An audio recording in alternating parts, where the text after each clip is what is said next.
I thought we had Jay Uzensky coming in, our DAS budget analyst. Well, again, welcome everyone. Well, I'm going to let you get started with your presentation, and we'll have questions for you afterwards. All right. Well, thank you. We had a pretty good session with the subcommittee presentation a couple of weeks ago, so looking forward to continuing that conversation here. One of the questions that had been asked of us at that time was what was our number of appropriated general fund positions and how many were vacant and what was the status of those vacancies. So to respond to that, we have 52 appropriated positions, 47 of which are filled and 5 are vacant. Of those 5, one of them is we have a job posting up already. We have a commitment for another one. We have candidates that are ready to be move on in the interview process for the last or for a 4th one. And the 5th one is the state veterinarian, which we had actually posted at the beginning of the calendar year, but due to some inconsistencies with the posting and the job requirements, we've actually pulled it down and we're working through the process. It should be reposted. Actually, we thought it would be posted on Friday. It has yet to be reposted. So and then we have a vacant animal control officer position. So from an agency perspective with our staff levels, I feel very confident that we have the level that we need to do the job that we are charged with, and we have a plan to move forward and hire in the resources for those vacancies. I'll give a lot of credit to Nate Wilson on our team. He has been just a pit bull when it comes to getting those positions filled and working through the process with DAS and OPM and our staff to make sure that we have the right job descriptions, that we're moving them through the process, and that we're interviewing quality candidates. Over the past year, we've actually brought in probably 6 people, actually, if I'm not mistaken, many of which I have yet to meet in person because they've been brought in during the COVID pandemic and have been reporting for duty remotely. A couple of other questions that we had from the public hearing. The food box program continues. We have the Farmer to Family Food Box Program, which is a USDA program that the Biden administration has continued. There's a listening session that the USDA Ag Marketing Service is holding on this coming Monday to get some ideas as to the challenges of the food box program and how it should, if it will, proceed. I've signed up to attend. We're working with our delegation to do a letter citing the challenges that we saw here in Connecticut. I will say that our experience with the food box program was a lot better than other states. Given that we directly intervened back in round 3, which was in the August-September timeframe, by coordinating the delivery and the logistics of all the food boxes. I think I mentioned this at the public hearing, but while we were bringing 41 tractor trailer loads in at the peak of the pandemic, New Hampshire, obviously a little bit smaller, but was only bringing in 2 tractor trailer loads. So we were able to find homes for every box that was coming into the state and coordinate it. In Vermont, the experience was because there was no intervention or coordination role that the state or anybody else played. The food boxes came in and tractor trailers went into a warehouse and literally sat and rotted. And so our experience was better than most, but that doesn't mean that it's a perfect program. And certainly we are hoping that this USDA will take a more proactive approach to align local contractors and vendors and more local farms to participate. We've had a vendor from Massachusetts, Delaware, and I think New York in the past couple rounds. So there's clearly ways to improve that. On the farmers market nutrition program, we have in substitute language that was passed out of the Environment Committee. We have language that would continue the waiver program that we started during the pandemic to reduce the number of people who have to touch or sign, allowing for the waiver of in-person signature requirements and allowing for those to be assigned over to another individual. So if your elderly parent didn't feel comfortable going to a farmer's market, they could sign over their senior farmer market nutrition program checks to you, and you could shop on their behalf if you designate them as a voucher. There is a bill, or there is language, I should say, that would increase the amount of the senior farmers market nutrition program checks from $18 to $20. If the committee is going to change the amount of the value of the checks, statute requires that the checks be in $3 increments. And so we just respectfully request that if there's a change in it, that it be by a multiple of 3. So $20 wouldn't fit that. Those are a number of the things that we've been working on, but Representative, happy to answer any questions from the members or dig deeper into the agency operations. Thank you, Commissioner. Thank you, Commissioner. Committee members, are there any questions?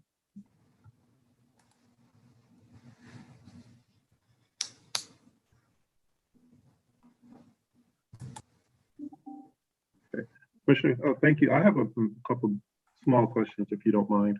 Sure. Okay, and again, I was trying to find my notes on the food box program, so I may ask you some questions you already referred to. You know what? I'm going to refer to Senator Olson. Senator, would you like to go first? Or would you like me to continue? Yeah, I don't care. It took me a while to unmute. First, it took me a while to figure out where the hand was today on the raised hand, and then it took me a while to unmute. I apologize, Mr. Chair. Not a problem. I'll let you go first. Thank you, Senator. Thank you. There was one OE retraction or that the governor took, which I firmly disagree with, and that is $40,000 a year going to the 4-H camp in Franklin, which is directly for having military children, provide grants for military children to attend the 4-H camp. We have two additional subs that are going to be coming into the Groton area, which means that we will have significantly more military families. So that $40,000 that we'll be working to put back in and make sure that that is something that stays within the confines of your budget relative to 4-H, and making sure that those families of children have an opportunity to participate in local community events. And so I just wanted to say that for the record, that that is not something that I will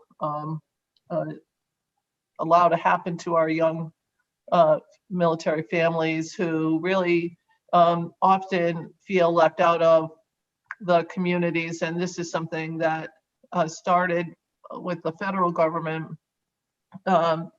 and Senator Maynard and I worked on it. And so to see this sort of, and I'm certain it wasn't the Department of Agriculture, but sort of cavalierly moved away when it supports young military families who come to our area for the first time that we're trying to entice to stay here. So I just wanted to say that. And I wanted to ask a couple questions on the animal control component of your budget. I don't think a lot of people know that you handle animal control in the state. You said that you are hiring a couple of positions for this section of your department. Can you more elaborate what those positions are? Yes, and we have two. First, thank you, Senator Austin. We have two vacant animal control officer positions in that unit right now. We have not moved forward on filling those, as we've been prioritizing other positions in the agency to move through the process. But over the past Actually, it's been about a year now. We hired a new state chief animal control officer, the supervisor for the unit, animal control officer Jeremiah Dunn, who's a former police officer down on the shoreline, a terrific hire, and has done a great job coming in. And then we also brought on 2 additional ACOs, State Animal Control Officer Gary Wilson and Tanya Weskovich. Officer Wilson came from the town of Stafford, where he was an animal control officer, and Officer Weskovich came from as an employee of ours at the Niantic barn, and was a municipal animal control officer as well. So in addition to that, we had Officer Della Rocca, who joined us about a year and a half ago. So given how many new folks we have in that unit, we've decided to prioritize some of the other units in the agency, but we are very clearly aware that we have those 2 vacancies, and have been trying to align the work that the unit does with the resources we have. As I'm sure many of you saw the case in Reading last week, where between our animal control officers and our livestock unit, we were able to see 65 goats from a home that we were very concerned about their welfare and health. So we were able to pull off that operation, which was a very complicated and complex operation with our current staff, which is a boost of confidence that we're able to do what we need to with the levels we have. And do you oversee the animals that are at the Second Chance facility in Niantic, where the former J.B. Gates prison site? Yes, yeah, we staff that barn down there. The animals that are there are in our possession. We have 2 ag workers down there, both of them which are part-time, and actually we just brought on a second ag worker, Claren, and I can't remember her last name, Nate. I apologize. She's literally been with us for about 2 weeks now, but she's working with Mary down there, and given how many animals we have down there, it was really important that we got that position filled. And do you use any of the female inmates that are located on the other site? Yes, actually, the site is on the female correctional facility. Yes, we do have the opportunity for inmates to work at the barn and work alongside us. It has been challenged just because of COVID, the ability. And in fact, one of the inmates that had been working with us for a while, good for her, not great for us, but she actually was released, and so she was no longer available. So we are working with the warden to make sure that we can continue the volunteer opportunity there at the barn with the animals. And does your budget support that work that's in there? And yes. Are the dollars sufficient to continue to support that work? Right now, we have a dedicated fund, and I think the balance, if I'm not mistaken, Nate, is around $100,000 that we draw down for the care of the animals. That's for veterinary and feed costs. It's not for the staff, but those are the dollars that if we are able to find somebody or seize a group of animals, and we can pursue the owners, and so we do have money there, where given how active that barn has been over the past year, we pay very close attention to the amount of funds and the fund balance we have there, but right now we're feeling pretty confident with where we're at. And so that dedicated fund, is that state taxpayer dollars, or is that funds that you get in fines and fees to the owners of the abused animals? Fines and fees. It's not general fund. And donations to center. Oh, donations. Yep. Okay, great. Thank you. And then my last question is revolving around the pandemic and as it is relative to animals. What does the department do relative to pandemics amongst the livestock around the state? So we've been in the coordinating role, depending on what the issue is. And we can get some more information on this for you, Senator, but I think it was back in 2003, if I'm not mistaken. I'll have to defer to Dr. Sherman for more information, but there was a high path avian influenza outbreak that the agency coordinated the response to, which ended up in the euthanization of a significant number of poultry across the state. But we were very much involved in that process. And I believe we have a pandemic response plan that is updated with some regularity. And to clarify that, that happened there. I've noticed in some of the news stories around the world that there have been a couple of instances where I think it was in Russia that there was the pandemic traveled from livestock to humans. Something that you pay attention to? Yes. Yes, I think that was the H1N6.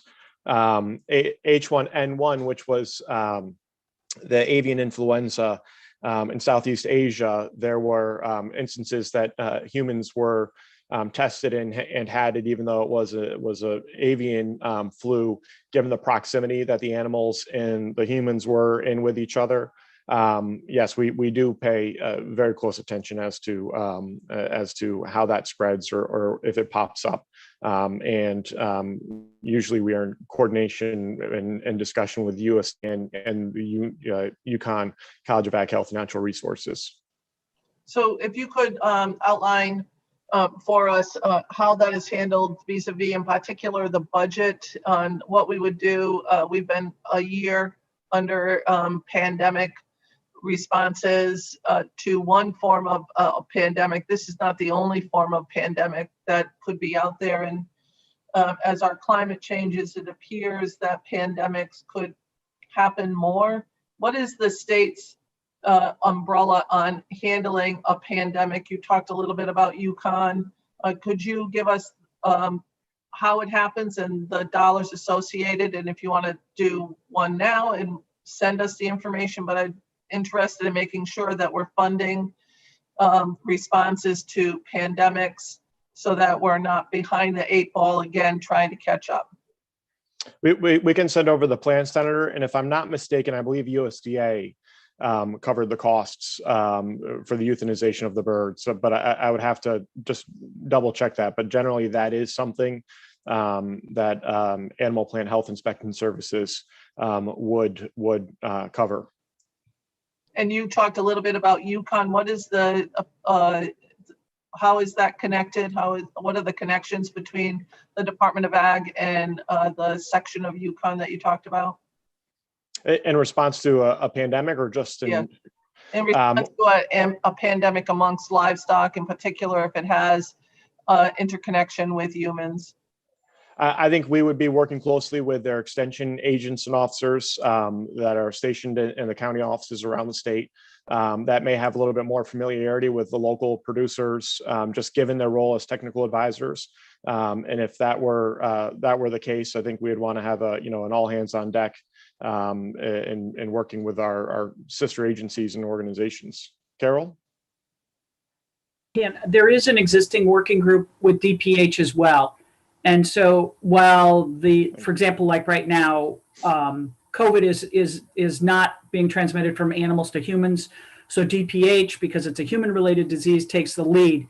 If it were zoonotic and it were an animal-related disease, under our working group protocol, DOAG, working with USDA's assistance, would be taking the lead and coordinating with UConn and DPH. And DEEP, depending on the nature of what the pandemic might involve. So there is a working protocol among the state agencies on who takes the lead and what input is needed from each of the other agencies. And aquaculture too might be involved as well, depending on the nature of the illness that's involved. And are all of those components funded in a level that would allow us to respond? I'm going to defer off that part. I don't know the funding sources. Thank you very much. Thank you, Mr. Chair. Those are my questions right now. Thank you, Senator, and thank you for the answers, committee. Next was Rep. Dillon. Good morning, Rep. Dillon.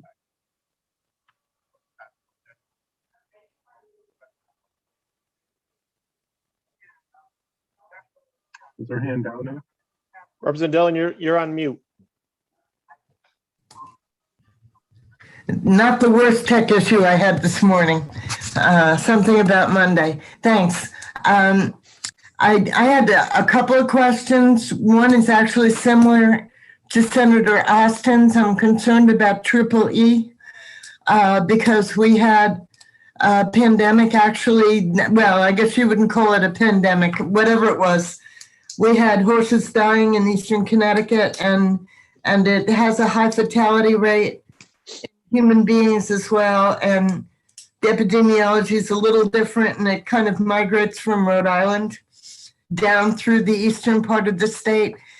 Do you have an ongoing surveillance of, do people report to you who are horse owners? Is that, or I was listening with tremendous interest to the conversation with yourself and Senator Austin, and I don't know how the surveillance system would work given the threat of that disease.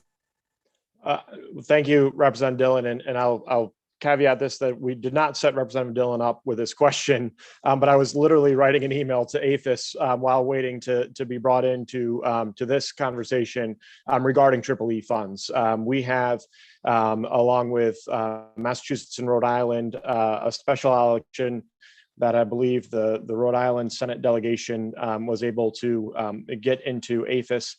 So we have $100,000 last year and this year available to us. We actually don't do the surveillance between the Ag Experiment Station and DEEP. They have more responsibility in that. We also include the Department of Public Health in a working group regarding EEE or West Nile virus. This past year, 2020, was a relatively stable year for EEE and West Nile virus because it was a drought. The mosquitoes, the mosquito population didn't have an opportunity to grow as it did in 2019. And so what we've been doing and what we've done internally and now are working with the College of Ag Health and Natural Resources over at UConn, the Veterinary Medical Diagnostic Laboratory, is using some of those funds to purchase a piece of equipment that would allow for the testing for EEE in the state. So we're doing an education and awareness campaign for horse owners through our social media, through their industry trade magazines, to remind people to get their boosters for EEE going into the season. We're kind of on the awareness component of it, but there are dollars, and I believe, if I'm not mistaken, that the 2020 budget had an increase in surveillance sites for the Connecticut Agricultural Experiment Station. Given that 2019 we had seen a number of EEE cases pop up, but that's not within us, and my memory may be incorrect on that, but there is certainly a surveillance program that the state conducts. Well, the way that it would manifest in a human being would be probably middle-aged white male on a golf course dying, before they realize, because the fatality rate was 50% when I was in school. I don't know what it is now. And it's lower, even if it's much higher than West Nile. And so, and I'm not going to editorialize, but I remember one time during my tenure as the legislature, our entire system was relying on information we were getting from one little surveillance operation in Dunn's Corner, Rhode Island. We weren't doing anything ourselves because in the wisdom of a governor, a couple of governors back. So that's really important, obviously, and I did want to highlight that if you have any paper on that. I don't understand where the money goes and how, but it is, you don't think it's important until it happens, and then it's terrifying. And then the second question, which may have been covered, I don't know, there's a bill in environment that increases the dollar amount for the farmers vouchers. And I was trying to find out how long it's been since we increased that. And your testimony before in the Environment Committee was that if we funded that at that level, we would have to throw people off the program. Do you have a number for what it would take to increase the value of the voucher and without throwing people off the program? Because I guess I'm concerned about keeping farmers in the program, and I'm concerned about nutrition for women on WIC, and I'm concerned about seniors. And I don't know if we can do it, but would you have an idea of what the number would be? Well, and thank you for your attention to that, and thank you especially for your leadership in the Environment Committee to make sure that we got that substitute language back in for the waivers and the delegation of the checks. The language under consideration would increase the total voucher amount to $20 per individual. The current amount is $18, and without a increase to the total fund available, just by doing the math, we would have fewer booklets to distribute if each one of them is of a higher value. I did mention, I think before you were able to join us, Representative, that statute does require that the check values be in increments of $3.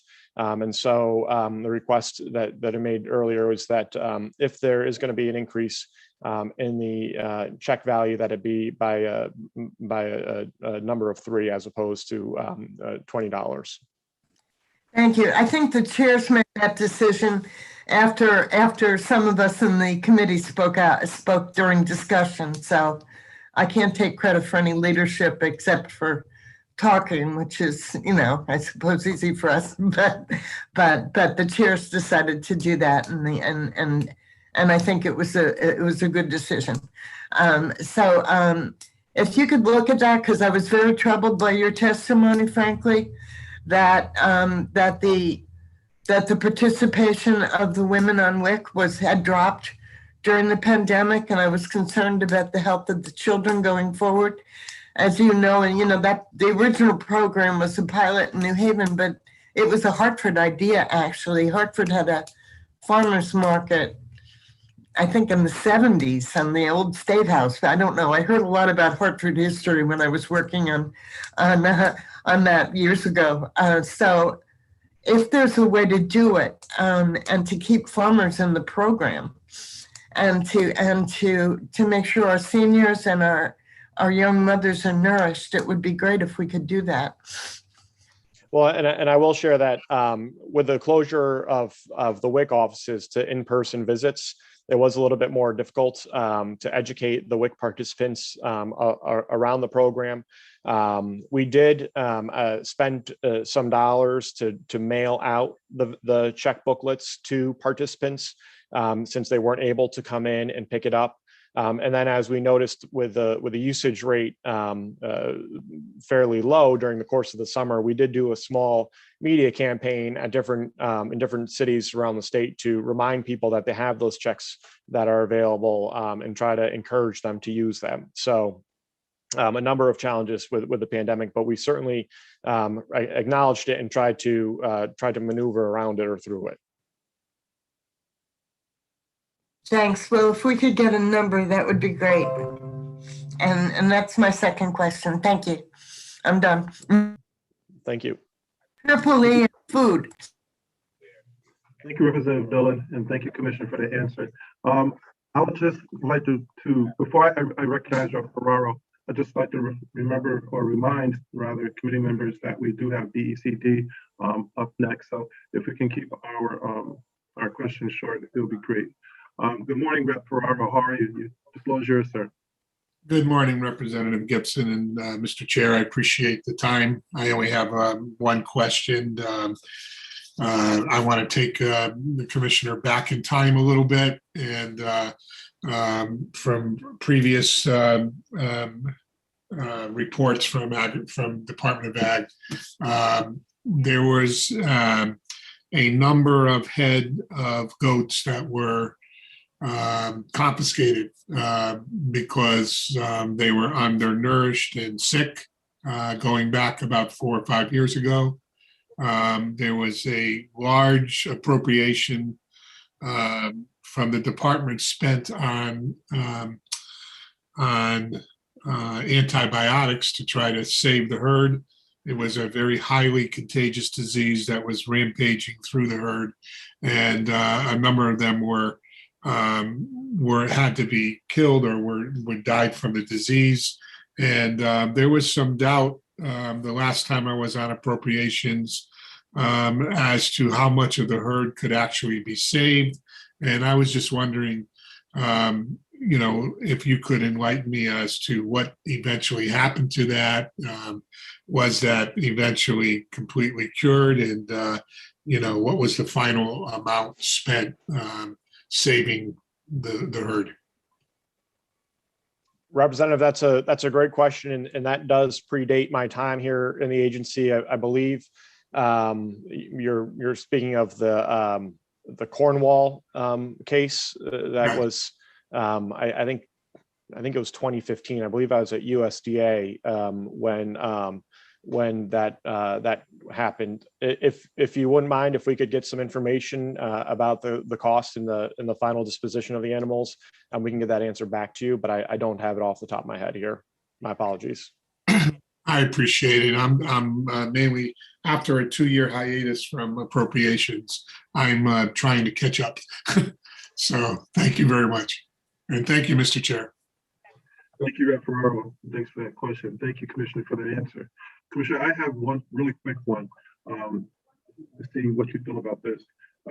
In Education Committee, there is a bill, 5767, Farm to School. Have you heard of it? Are you aware of it? Yes.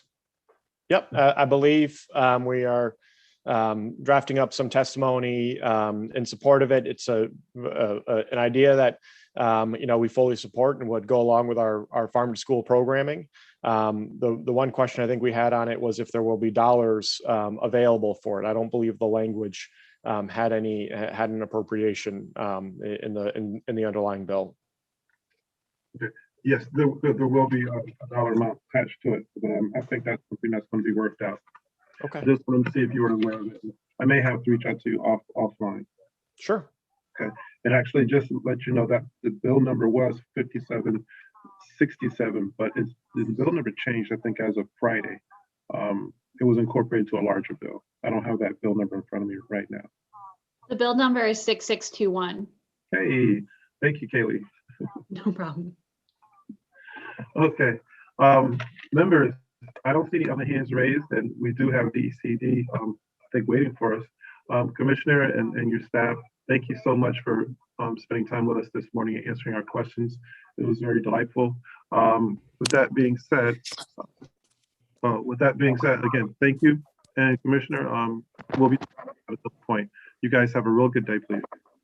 Thank you. You as well. Mr. Chair, Yes, ma'am. our next agency is actually DEEP and PURA. That's right. Thank you, Miss Susan. You're welcome. Are we clear? Yes, both the DEEP and PURA teams are here. Okay. Good morning. Good morning. Morning. Morning. I am State Representative Bobby Gibson. I am the co-chair for Conservation and Development. My Senator co-chair is Senator Hartley. She's here on the line. I would also like to recognize our ranking members, Representative Ferraro and Senator Summers. Again, and thank you for coming to our meeting. And good morning, and we'll get started. Commissioner Dykes. Great. Good morning. Appreciate you inviting us all here today. We have a number of folks from our team who are joined us. I won't run through every single person unless you prefer. I know we have PURA Chairman Marissa Gillette, who's on with respect to questions related to PURA. Dennis Thibodeau, our Bureau Chief for our Bureau of Central Services, is here, as well as our Deputy Commissioners at DEEP, Vicki Hackett for Energy, Betsy Wingfield for Environmental Quality, and Mason Trumbull for Environmental Conservation, and a number of managers from their staff are here as well. So we're looking forward to providing responses to your questions.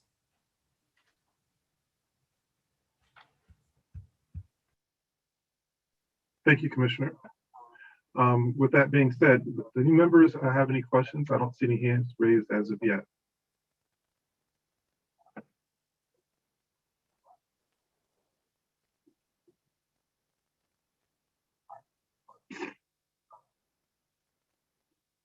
Okay, Commissioner, oh, there you go. Good morning, Senator Olson again. I recognize you, ma'am. Thank you very much. Thank you very much, Commissioner, for coming today. I have a couple of questions revolving around your sewer operations. First, how many people do you have working in the in your? My understanding, you don't handle septic systems; they're handled by DPH. You handle just the sort of more constructed sewer systems. Is that true? Right. There is some split jurisdiction there. Let me turn to our Deputy Commissioner, Betsy Wingfield, to respond to your questions. Good morning, Senator. We have two groups that focus on sewer-related issues. One is our municipal facilities that deals with traditional sewer collection systems and wastewater treatment plants, including our Clean Water Fund. And then we have a smaller group that does permitting of subsurface wastewater treatment systems. In general, those are systems above 7,500 gallons or what they call advanced treatment systems. And let me, if you'd like specific numbers, which of those groups are you interested in? Any and all of the above. I'm actually looking at the DEEP policy when we are extending sewer systems in certain areas that in order to what they consider control, in quotes, sprawl, that the sewer systems are not allowed to happen in certain areas. And I've met with some of the DEP folks on this issue before, in particular in commercial areas. But I think that when we look at residential areas that have been septic, but the septic just is not sufficient, if, in particular, if we're going to start building more, in quotes, again, affordable housing. And I put affordable housing in quotes because a lot of the affordable housing projects that I've seen in Eastern Connecticut are more expensive than the current housing stock.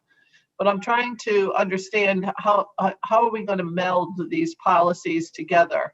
If we're not going to allow septic sewer systems to go farther than where they are, and septic is not going to work in some areas for a variety of reasons, how are we going to meld these policies? And that's a question. So, Senator, I think what you're referring to is that when we do wastewater planning for traditional sewers with our municipalities, we ensure, working with them, that their plans are consistent with the state plan of conservation and development and the municipal plans of conservation and development. And that has been an evolving process over the years. And we basically address each specific case as they come up. If there is what we call a community pollution problem, which means there's existing septic systems and there is pollution that's resulted from that, sewers can always be extended into those areas to address that community pollution problem. When you are introducing sewers into undeveloped areas or to increase density, then it needs to be a discussion with the municipality, with the Office of Policy and Management, and with DEEP to work through that process. To answer your specific question about staffing, we have 11 staff who work in our municipal facility section, and that would be those groups who deal with traditional sewers.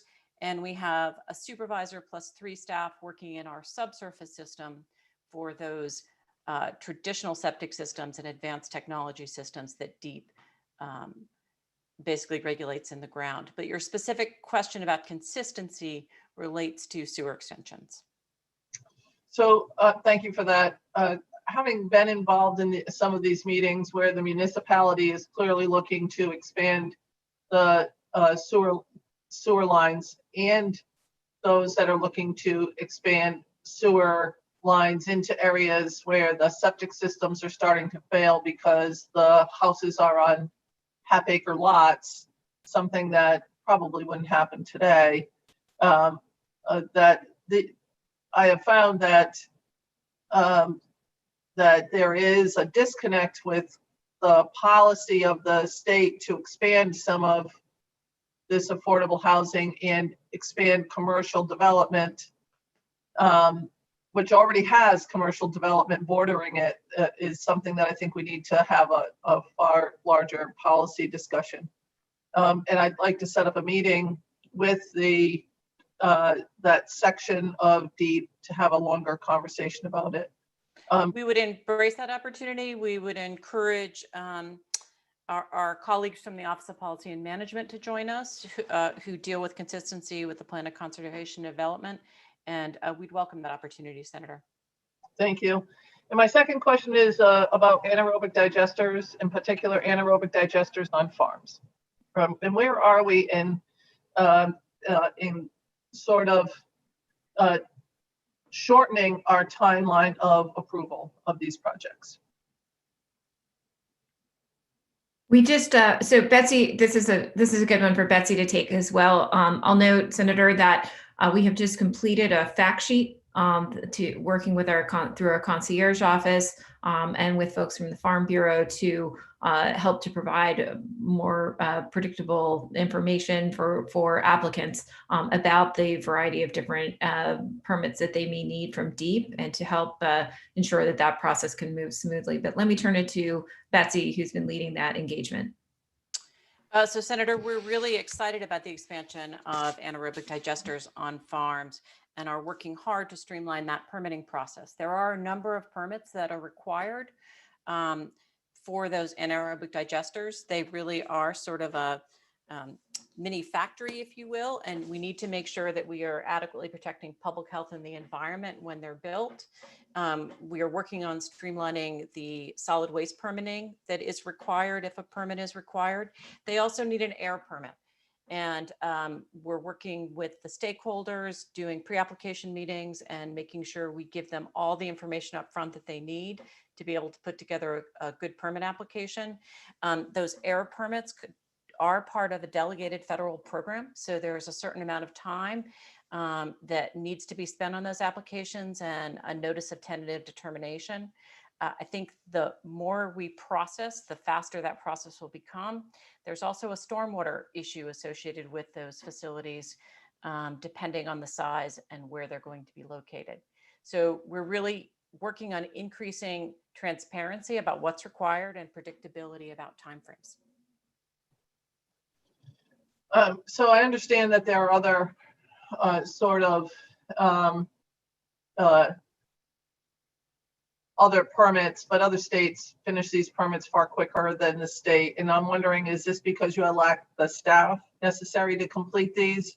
Is it a policy position that is making this too long? What is the position making this so long? So Senator, when we hear relative to the budget. I'm sorry, I didn't mean to interrupt you. When we hear basically comparisons to other states when it comes to anaerobic digesters, a lot of what we're hearing about is, for example, upstate New York and maybe northern Massachusetts. Those states have different laws, but they also have different existing environmental conditions and not the density that Connecticut has on both population and development. But specifically from an air quality related perspective, we need to start with our existing air quality, which has some challenges, as I trust that you're aware, which means that our standards for air quality permitting are different than, say, upstate New York, and that's part of what we need to look at from an anaerobic digestion perspective. Tracy Babbage, our Bureau Chief of Air, I don't know if you have anything you'd like to add to that. Hi, thank you. Just very quickly, just to echo with what Deputy Commissioner Wingfield added about the fact that it's a federally delegated program. We do have federal requirements related to the fact that Connecticut is non-attainment for ozone. So there are things like modeling requirements that are part of the permitting program that that are part and parcel of our review. So some of those aspects, Senator, are just the fact that we run a federally delegated program. And the other states don't run federally delegated programs? They do, but they're not, their status in terms of, we are non-attainment for the National Ambient Air Quality Standard for ozone. And those other jurisdictions, especially upstate New York, is not a non-attainment in that particular area of the state, and neither is Massachusetts. I guess I don't really understand that component of it, but again, I'd like to see us actually help in supporting farms as they struggle, not only through the pandemic, but have been struggling for a number of years now just to maintain day to day. So that is something that very much concerns me, that while we're taking our time to do some of these other things, we're actually seeing a significant loss in the number of farms that we have. And so I just think that that's a problem sort of long term that will certainly impact both our economy and a host of other things relative to food and the food chain that we need to be successful here. So I think we need to figure out how to speed up the process, and other states have figured out how to speed up the process, and we should be there trying to figure out how to speed up the process. So how many staff are in all of the permitting components relative to anaerobic digesters? Do you need more staff to complete this? Or do we just need to change the policy? So Senator, in terms of the staff who work on anaerobic digester permitting, they work on a broad range of activities, and it would be really hard to pull out those specific staffing numbers for that. So for example, our staff who do air quality permitting on anaerobic digesters also work on other sources of air pollution. What we could do is we get you some statistics on the applications that have come before us and that we've processed, and we could give you an estimate of the amount of staff time associated with those. We have recently issued some. To my knowledge, I'm not so sure we have any pending at this point in time, but we have had a series of pre-application meetings, are actively working with the Farm Bureau, and are ready to assist applicants to the extent that we can. Okay, thank you very much. I may have a couple of other questions at the end. I'd like to get that information to make sure that we have the proper staff in order to deal with this situation, or we need to change the policy in order to direct the department to work, as we've been talking about anaerobic digesters on the rural caucus for a number of years now. We'd like to get to the point where we can let businesses know the application process is not so onerous anymore. Thank you. Thank you, Mr. Chair. Thank you, Senator. Thank you for those questions and thanks for the answers. Next, I'd like to recognize Representative Dathan. Representative. Thank you very much, Mr. Chairman. And thank you, Senator Austin, for bringing up the anaerobic digesters. I know that is so important, especially in light of the Mira plant closing. I think that could help people around the state, municipalities, save money on their waste disposal. So I'm looking forward to hearing more on that going forward. My two questions, and unfortunately, we didn't get the materials till right before the meeting started. So I haven't had a chance to fully digest everything, and I will review that. But I had two questions. The first one was, we had asked about the breakdown about the 700,000. And you had stated in your answer, it was starting with facility closures. And this has to do with the 700,000, but in the governor's budget, that's coming out of personnel expenses, not facilities. So I'm just trying to get an understanding Are these head counts? Is this, what is the 700,000? I know you're saying other impacts are yet to be determined, but I was just trying to balance your response of the 700,000 to the line item, because it looks like there's a disconnect there. Thank you so much, Representative. And I should have started with an apology for our materials being submitted so close to the meeting time. So I appreciate the challenges that for the committee in terms of reviewing these responses while we're answering these questions. We'll be happy to try to summarize what we submitted to the extent that that's helpful. Let me, but to your particular question, let me turn to Dennis Thibodeau, our Bureau Chief for our Bureau of Central Services, with respect to that response. Good morning. I want to clarify, it's not coming out of PS, it's actually coming out of operational expenses across 3 line items. The clean air, EC, and EQ line items.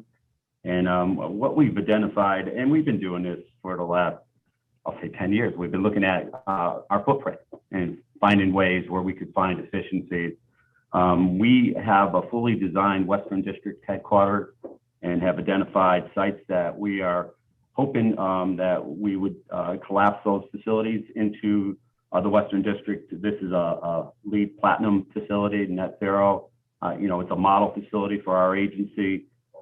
We've identified 12 sites initially, and there's more sites to come to reach that savings target. In the first year, 700,000, second year, $1.4 million. And our savings goes beyond just facilities. Obviously, we look at every area. That would include, communication, telecommunications, vehicles. But in this particular item, we identified that Western District really being the opportunity where we could realize some significant savings right away and consolidate in our footprint and getting our staff moved. So we identified, it starts with our Western District headquarters, which is, it operates right now out of our Harwington site, 230 Plymouth Road. And this is a facility that's, it's beyond its useful life. We've had some, just have to relocate staff just to make it a safe working condition for the folks. A lot of these folks, it's just not an office facility, it's a little bit more than an office facility. A lot of these folks report every day, so it's not your typical office. These are our essential folks that are working throughout the state in a lot of different capacities, including our law enforcement folks as well. So I have a list of 12 facilities, and we could share that list with you. Again, that's just the starting point. It's going to be a transparent evolution of identifying sites. We have, additional sites that I'll call our demo list. These are sites that we've already, we've basically tabled for the most part. We have folks in remote sites and really trying to collapse that footprint so we could support them better and keep them in a safe environment. So it starts with our Western District at Black Rock.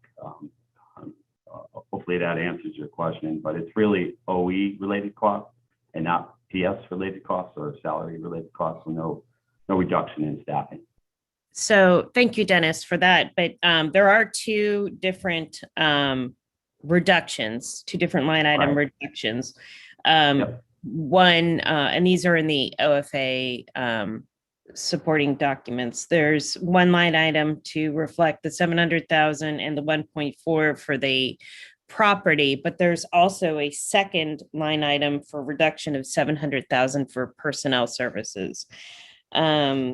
So what I'm trying to get an understanding is where these personnel services, I don't know if I should be linking up with OFA or, but there's 2 separate items here. I know it's not super material, but I just would like to get an understanding of where that second 700,000 is coming from. Yeah, I'm looking across the budget right now and looking for that 700,000 in PS. And we have annualized rescissions there and holdbacks, but nothing really identifying for facility reduction. So I could work with Marcy. It's not facility, it's personnel services is the description. And it just, the explanation is reduced funding by 700,000 in both fiscal year 22 and 23 to achieve savings. And I'm just trying to get an understanding of where is that coming from? Because it isn't very clear. And so that was my question in the committee. So maybe I can follow up with Marcy in OFA, and maybe I'm reading something wrong, or trying to get an explanation there, but it's listed on between page 12 and 13 of the OFA notes. So that was my first and we'll come back to that because I know we're on limited time. My second question is the broadband initiative. We talked a little bit about this in OPM last week, and I'm still trying to get my hands around it. It seems like the governor's initiative is more about connectivity to make sure that and accessibility for our residents. Is there anywhere in the governor's initiative that is going to address cost for our constituents? One of the issues that I hear a lot from my constituents is not just about reliability, but also the costs keep going up, and the lack of competition. And so I'm just wanted to get an understanding, while I had you, Commissioner, on the phone, how we can address cost and making sure that our constituents have the best service possible at a competitive price. And I don't know if there's costing studies for around the country or how we can address this, but I would very much hope that this initiative would be covering that aspect too. Great. Let me turn to our Deputy Commissioner, Vicki Hackett, for some comments on your question, and then also would invite Chairman Gillette to the extent that she'd like to provide any perspective on your question as well. Good morning, everybody. So yes, thanks for this question. And so the bill as structured does not include any rate regulation. That's not part of the bill. But one piece of feedback that we got in testimony from AARP was that the mapping should include not just where broadband is built out to, but also where is broadband not being adopted. So I thought that was an interesting piece of feedback, because that would help to indicate where there are problems with cost, right? And I think that when you work toward universal service, the number one thing is making sure that everybody can have access. And once you've done that, and you start to achieve more universal service, I think competition can follow from that as well and help to bring costs down. But where that's not happening, and where people are still underserved because of the cost of broadband, there are federal dollars that come into play, and I think the first step is identifying where those cost barriers are. So that's not included in the bill as proposed, but the mapping will help us to achieve universal service, and could be expanded to also explore adoption rates.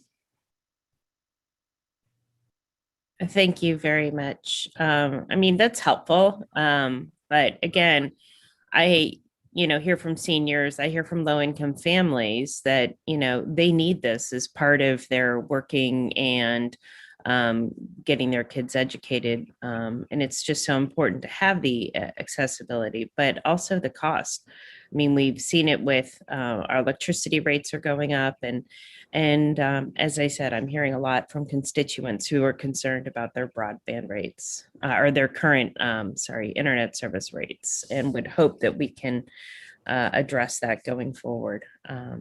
So thank you. I don't know if you have anything else to add, but just I think that the first step in that would be identifying, where that is an issue and what the adoption rates are.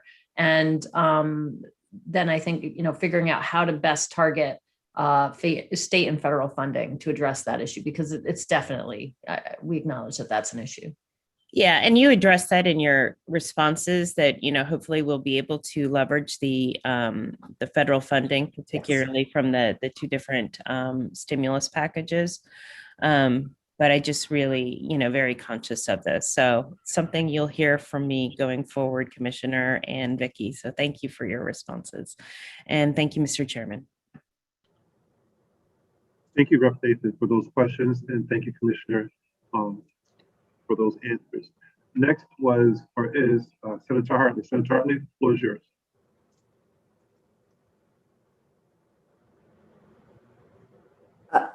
Apologies, folks. I'm having a challenging tech day here.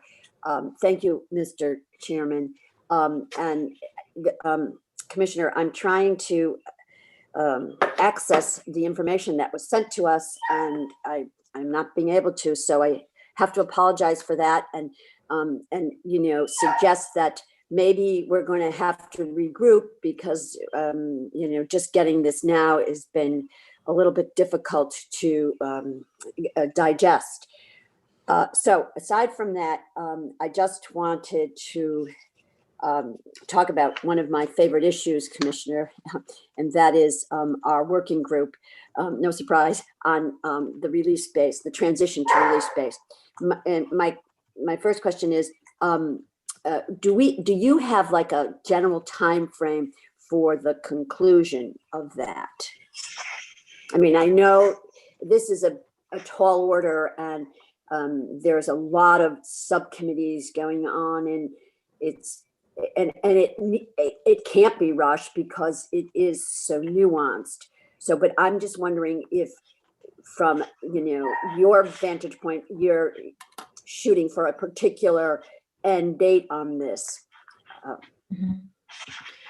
Well, thank you for that, Senator, and thank you for, of course, your leadership in the special session on helping to advance this authorization. We are really pleased with the broad engagement that we've received from stakeholders on the release-based working group. It is very complex, and so getting the subcommittees established, and working in the right sequence, I think has been critical to ensure that this process can move efficiently. We haven't telegraphed a firm kind of deadline because we don't want stakeholders to feel rushed or like the process will cut off discussions. We want to ensure that people feel that their issues are heard and are addressed. But that said, from an internal perspective, we have been working around a 24-month timeframe for the promulgation of these regs. That aligns with from the start time of the working groups last year, and so we have first subcommittee concept papers are due on June 11th. And the second phase subcommittees will be initiating by November. We think that these are expeditious timelines, but workable for all of the stakeholders who are donating their time to this effort. I'll also note that we have made really good progress in moving forward some of the companion regulations that will fit within the release-based framework. The RSR and EUR regs were adopted and have gone into effect now, which is really exciting to share that progress. And then last week, we issued the notice for the draft regs, spill regs, which I know you're well familiar with that proposal, but we think that will help to provide some predictability as well to the release-based program as it's being developed. So we're excited about those different component parts that are moving forward. Okay, so 24-month, you're talking 2022? Right, and let me turn to Graham and Betsy for more specifics on the timeline there. Good morning, Senator Hartley. Thanks for your comments and your leadership on this issue. So we are hopeful that we will have a regulation drafted for public comments by the end of 2022. As you remember, we kicked this off, at the end of 2020. And as you've seen through the working group, a lot of stakeholders have been interested in where this regulation process is going. And again, with your assistance, I think we came up with a very unique statutory framework with respect to that working group, which is co-convened by DEEP and DECD. We brought together a large group of stakeholders with various interests. The first phase of subcommittees is up and running. June 11th, like the commissioner said, is the due date. A second phase of subcommittees will be convened right thereafter, with hopefully some additional feedback to the working group, because really the working group needs to inform DEEP and DECD on where we should go with these regulations, because we want to make sure that from the beginning they are practical and can be implemented in a way that is quick and everyone understands as we make this transition. Thank you, Graham. Not simply done at all. And so I'm just trying to understand what the overall broad goal is here, recognizing that this is very nuanced stuff, and we've got to get it right. And it's very important on the subcommittee level that we have equilibrium in terms of those working groups, so that when the reports come out, we're not going to have to backtrack.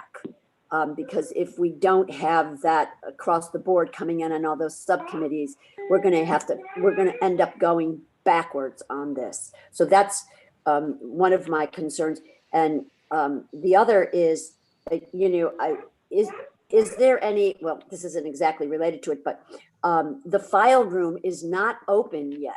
And I'm getting on a regular basis feedback that people are, very frustrated. It is stopping work. People make an appointment or request in February, get an appointment in May to be up. That's just untenable. How are we going to deal with that? So Senator Hartley, first, the file room is open. We are providing for staffing. We had during, the last year when we provided for scanning document when it was closed, we were providing for scanning of documents if people could request information through email, and then we provided it. But now the file room is open to the public who can schedule and come in. At the same time, we have been accelerating our bulk scanning of documents that folks can access through our online portal as well, so that we're helping to eliminate, put those most requested documents, all of them online. That's been a priority through our 20 by 20 initiative, but we've been accepting appointments since August, September of last year, but would be happy to provide information to the committee about the volume of visitation. We recognize how important it is to provide access to this information in order to enable transactions to continue to move forward. That's a critical part of our support for economic development, especially during the pandemic. So, but if there's any detail missing, I know my staff will chime in, but we recognize how important this is. So to that point, Commissioner, what's the average turnaround time? I request documents, and what typically is your turnaround time? Because I'm hearing from people who are very frustrated, and they're saying, it's taking 3 months. Let me turn to, okay, go ahead, Graham. Sorry, Commissioner. Senator, I just want to jump in there because, in my role overseeing the remediation division, I've heard also directly from Environmental Professionals Organization of Connecticut, because, they obviously need to access the file room for completing their due diligence work associated with real estate transactions. Critically important to folks understanding what the status of sites are before they enter into, an agreement to purchase. And what we've heard is that a vast majority of these requests are being fulfilled. Unlike in the past, our file room staff have been turned to actually finding, scanning, and emailing the information directly to the requester. In the past, people would get access to reams of files, and they would have junior staff go through the files looking for the pertinent documents. Now we're trying to perform that service for them in light of the pandemic and in the light of the fact that we need to, keep everyone safe, including those accessing the file room. And, more limited in-person access is being prioritized for those who can't narrow down their requests, who have broader requests where they really want to just flip through the files and see if they can find anything interesting for whatever reason that may be. We're trying to prioritize those that have pending real estate transactions and deadlines, and we're trying to prioritize those where there's potential risks to public safety, the environment, or health. People can still come in if they choose to, but I think a vast majority of folks are very pleased with the level of service that the file room staff are able to supply. But also, like the commissioner said, we've gotten large amounts of information onto our online portal, and we're working on coming up with a plan to scan the remediation files, which is the above and beyond largest requested file subset. It is as you can imagine, you've seen these reports, it is voluminous. It takes up more than 75% of the file room. And so a massive undertaking, but when that is complete, that along with online systems will really help us be aligned for our release-based cleanup program. So, the prioritization obviously is appropriate, and we need to, health and human safety, economic development obviously are, the top of that pyramid.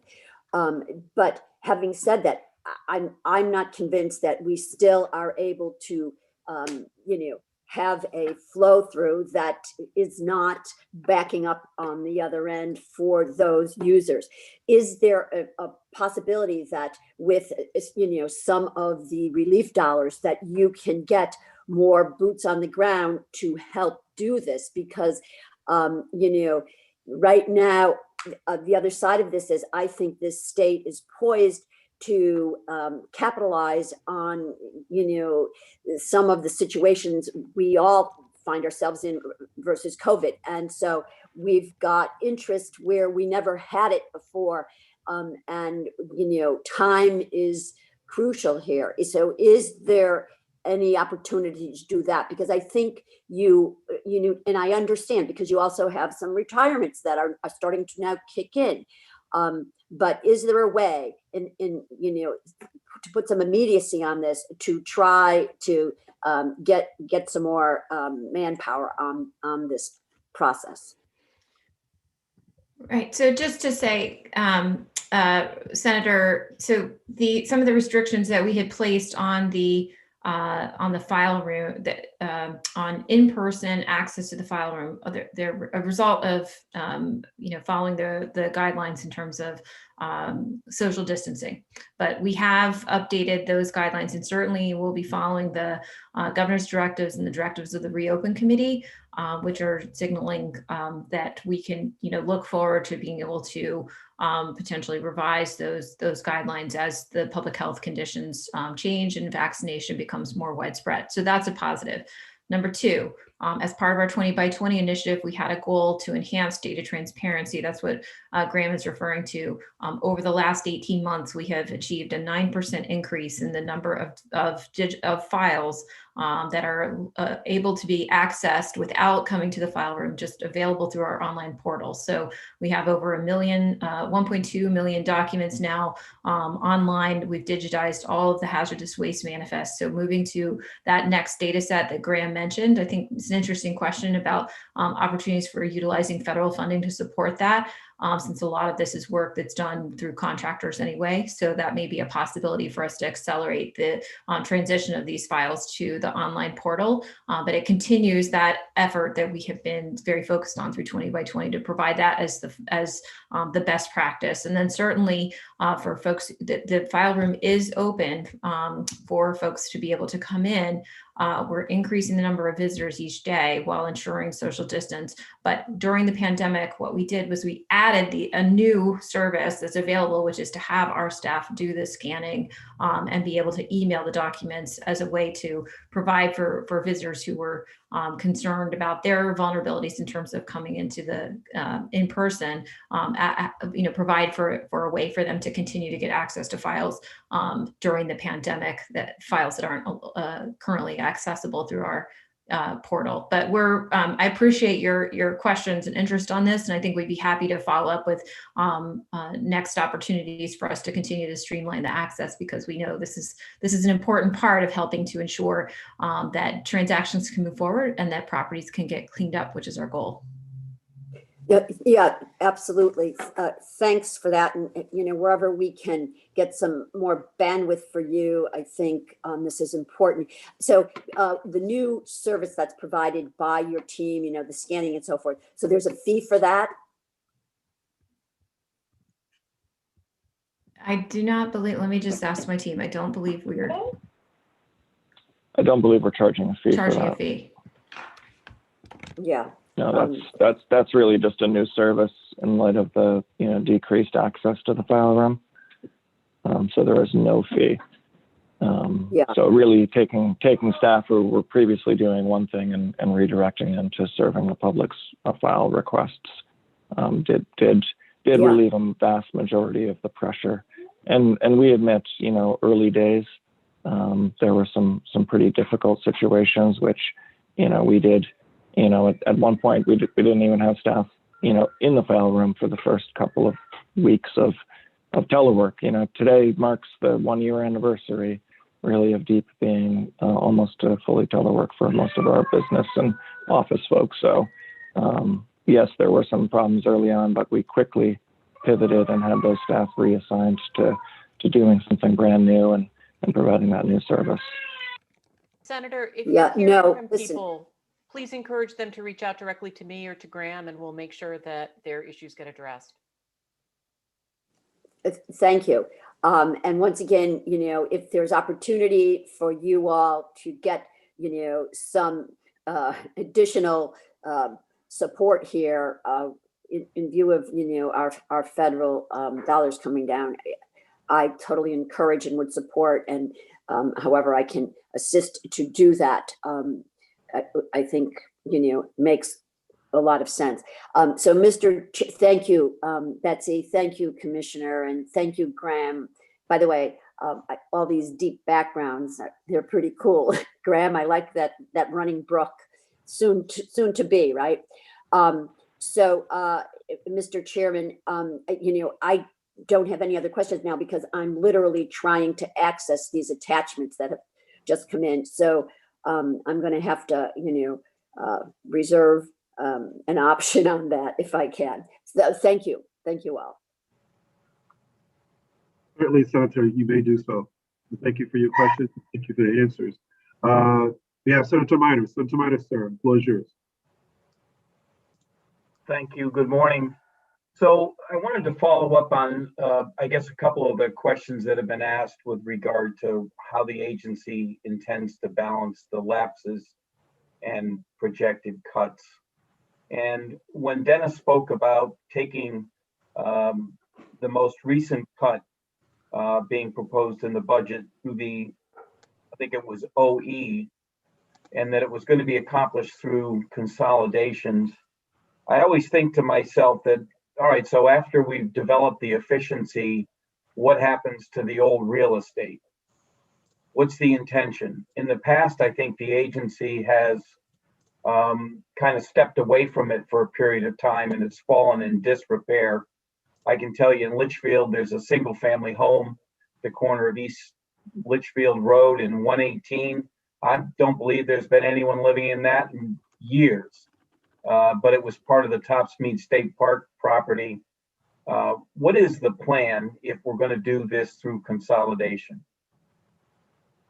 Thank you, Senator. I know, DEEP has hundreds of structures that we have ownership and responsibility for, everything from sheds to pavilions to office buildings. And so we have, with Dennis's leadership and aligned with the governor's objectives under Executive Order 1, to help to reduce our energy costs and operating costs, as well as be good stewards of the facilities that we have responsibility for.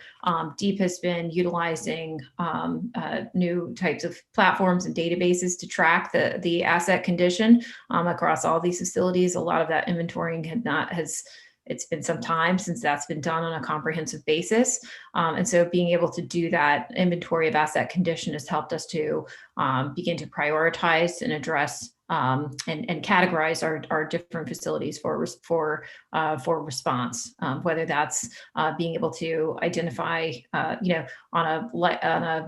the projected kind of operating costs for continued maintenance, or determining, balanced against the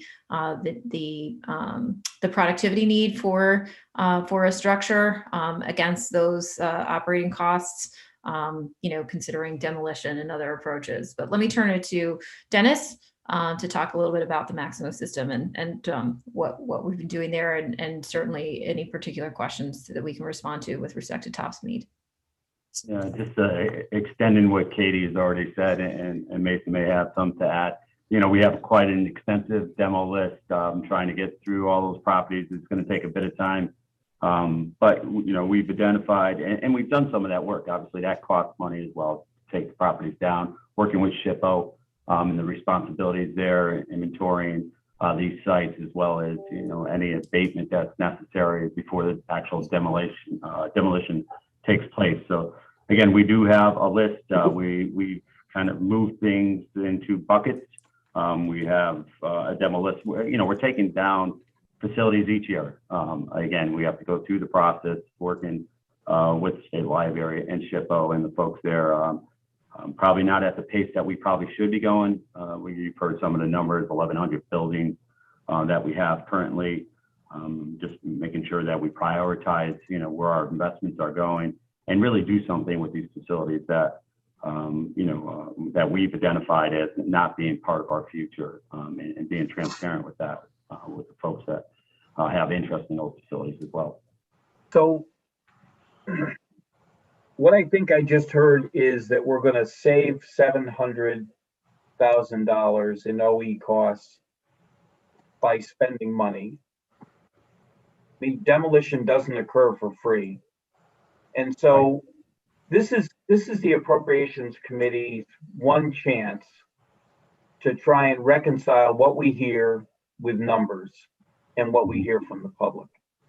And if I ever tried to say what you just said to me to the public, that we're going to save money by spending money demoing buildings in the first year, anybody in the building community would say, I'm out of my mind. And so I'm trying to get to the number that's in the budget, and I'm trying to be sure I don't leave the chance that the agency will do something different, because left no other choice, that's what the agency is going to have to do. They have to achieve the savings. Same thing with personnel.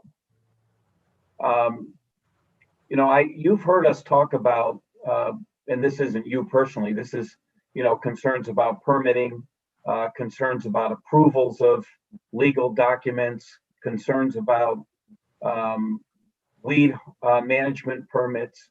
The list goes on and on and on and on. And so this is our one chance to try and get a sense of whether what we're hearing, what we're telling the agency is actually being considered, especially in light of the fact that there are lapses and cuts in the budget. So we know you're kind of being compressed.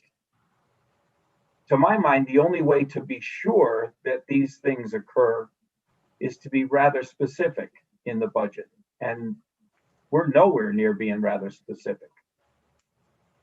So how do we actually get 700,000 in savings by a list of demoed real estate?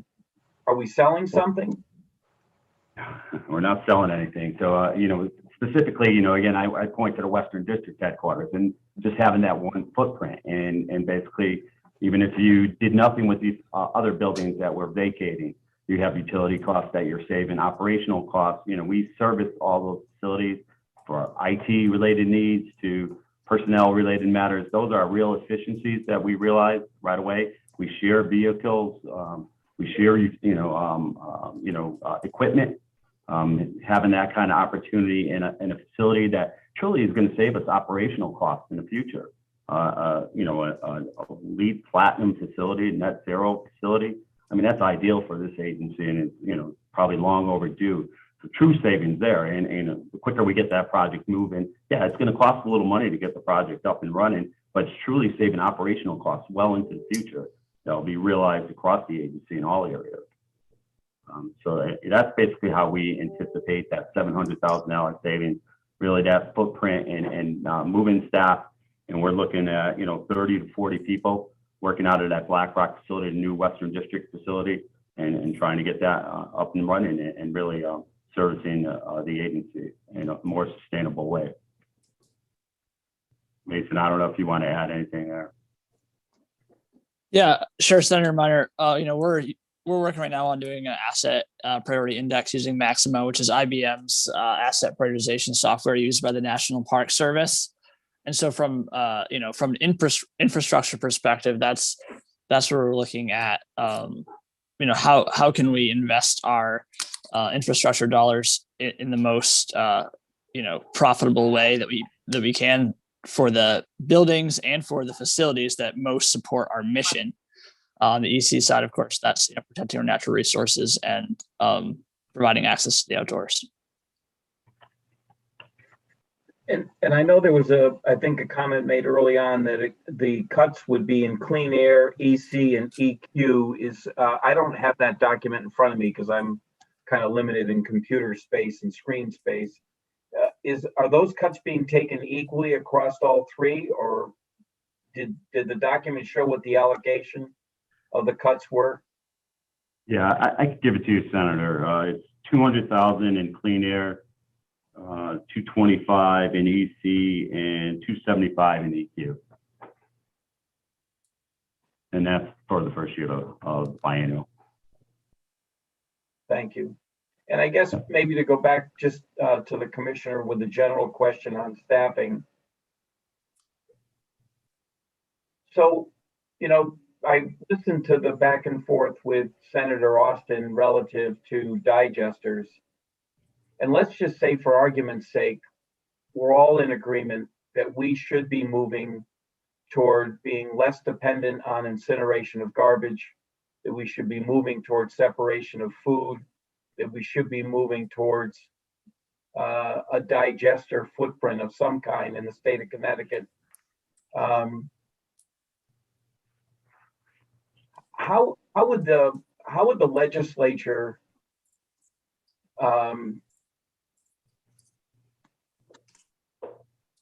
how would they best be guaranteed that all those priorities, when they kind of are sized up against all the other priorities of the DEP, get managed in a timely basis, especially knowing that there are other interests on the part of the DEP that have come out as part of the governor's budget and other legislation?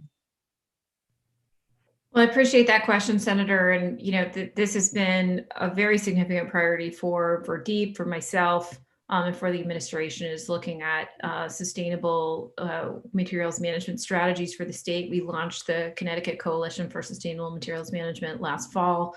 Over 80 municipalities now participating in that. We held numerous workshops with a specific focus on organics and food scraps, which comprise about 30% of the tonnage that's sent for disposal every year currently. In the first quarter of this year, and at the end of the CCSMM process in December, we published a menu of options highlighting more than 20 best practices that could be implemented to accelerate the diversion of organic material.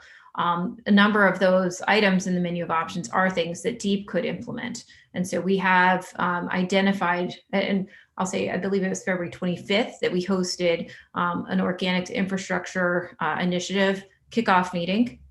It was, I think we had over 100 people that participated in that kickoff meeting, which focused on, we gave a presentation on updates to our permitting process that DEEP is going to pursue to streamline and ensure more transparency, predictability, and efficiency in all aspects of our permitting processes that relate to organics and food scraps. I'll note that on-farm anaerobic digestion is one element. It certainly provides a lot of benefit for farms and for management of nutrients on farms, which is a separate and very important issue from the addressing our municipal solid waste disposal crisis. As those anaerobic digesters are currently limited to 5% in terms of the tonnage of food scraps that they can accept from off-farm sources. But that said, we identified in the kickoff meeting a number of places that the department can support accelerating that diversion of organics. We are finalizing a list of those specific permitting updates that we can accelerate, not just for the siting of new anaerobic digester facilities, but also commercial compost facilities, helping to streamline regulations around our permitting requirements around the storage of and transfer of organic material through transfer stations, better enabling municipalities to add food scraps to their leaf compost and other types of improvements that we're looking to move forward, including through some updates of some general permits that we have at the department. We're also looking on the procurement side around innovative ways to utilize DEEP's procurement authority for commercial anaerobic digesters, as well as on-farm anaerobic digesters. So that's another place where we got a lot of feedback from developers that we're now considering in terms of how to move forward procurement that could potentially not just be a procurement for energy or power purchase agreements, but also coupled with municipal bids for diversion, for pricing for diversion or tip of organic material that could be wrapped into the same RFP. So we're looking at those things as well. And I know you're familiar through the Environment Committee with a number of the things that the legislature has before it that, in my view, could help to scale up the organics diversion industry here in the state, including strengthening the thresholds into the future for diversion, requiring diversion of source separated organics from large commercial generators. So these are, a number of the, in my view, it's going to take, this effort working in a number of different venues to make a significant dent and capture or divert a significant portion of that tonnage of anaerobic material. I've highlighted a few here. Certainly would be happy to work with the committee or the Environment Committee on ways to provide for more updates in terms of progress on these a number of these steps. But we think that the organics and food scrap opportunity is one of the most it's one of the most actionable of the various strategies we have available to expand diversion and reduce some of the pressure on municipal budgets associated with municipal solid waste disposal. So I hear you, but what I didn't hear was we're confident we have enough people in the areas that review these permits to do them in a timely enough fashion where if a municipality is going to go down the road of pay as you throw, for instance, there would be a facility in a reasonable period of time within a reasonable distance to make it all work. That's what I'm not hearing. And so if there's a way to kind of, it doesn't have to be done today, obviously, but it sure would be nice as someone who is trying to figure out whether we have enough staff, whether we have enough staff in the right places, and whether we have a model, a plan. It would be helpful to me to know where we are, because right now it seems like a hodgepodge. Not because I think you're intentionally creating a hodgepodge or I'm intentionally creating a hodgepodge. It would be very hard for a chief elected official to say this will work when we keep hearing about prolonged periods of time to get permits. And I understand that air quality is part of that problem. Strikes me as interesting that Massachusetts has segments of Massachusetts that don't seem to have that problem. I guess I don't know whether the two corners, northernmost corners of Connecticut have the attainment problem or don't all the time. So I guess I don't want to belabor this, but this is our one opportunity to really try and pin down whether we have the right dollars in the right place. I would say to your point, and again, I want to be respectful of the time, but I think that one of the places where the state could use more resources is in terms of grant funding to support municipalities who are, working to try to scale up and implement collection programs for food scraps and organics. I think we see that the quantum biopower, the digester in Southington, which is the state's first anaerobic digester, is not operating at full capacity. Even though we know that the food scraps and the yard waste is there and it's being sent, I think the tip fee is below $50 per ton at Quantum, but I know you're well familiar with the above the high 90s and low hundreds now that we're seeing for some municipalities for their tip fee for disposal of municipal solid waste. The challenges in terms of being able to implement the programs, whether it's co-collection programs, curbside collection programs, to be able to match up that waste and scale up cost-effective transportation solutions to get those food scraps from the generators, residential or commercial, to the digesters. And I think that is a really critical component. So we've looked at a number of different options, and certainly as we compare to states like Massachusetts, who have about $4 to $5 million per year that they're allocating to municipalities and grant funding to support the implementation of those retail level collection programs.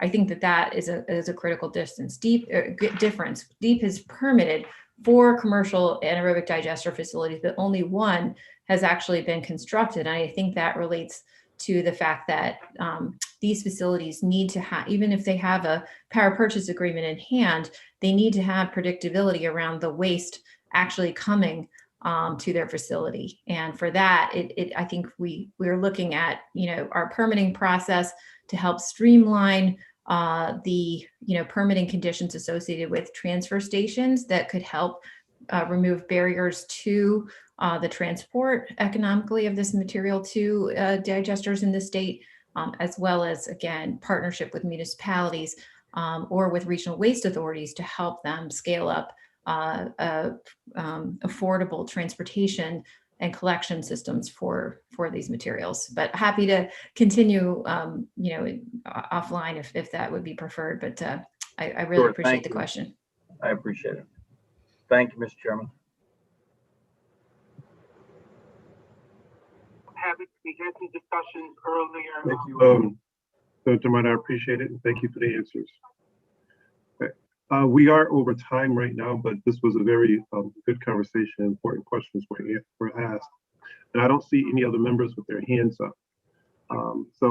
Commissioner Dykes, I would like to thank you and your staff for coming and answering the tough questions. I will have to consult with my committee. We may have to have you come back again. Yeah. Because again, these are some very important issues. Well, Representative, I really appreciate the committee's interest in our programs and our mission. We appreciate the strong support and partnership. And I also, again, want to apologize for the late submittal of the materials, and we'd be happy to come back at the committee's convenience if there's a desire to have further discussion. But we appreciate all the questions today and look forward to continuing to work with the committee. Thank you, Commissioner, and thank you, staff. Appreciate it. Please have a wonderful day. Thank you.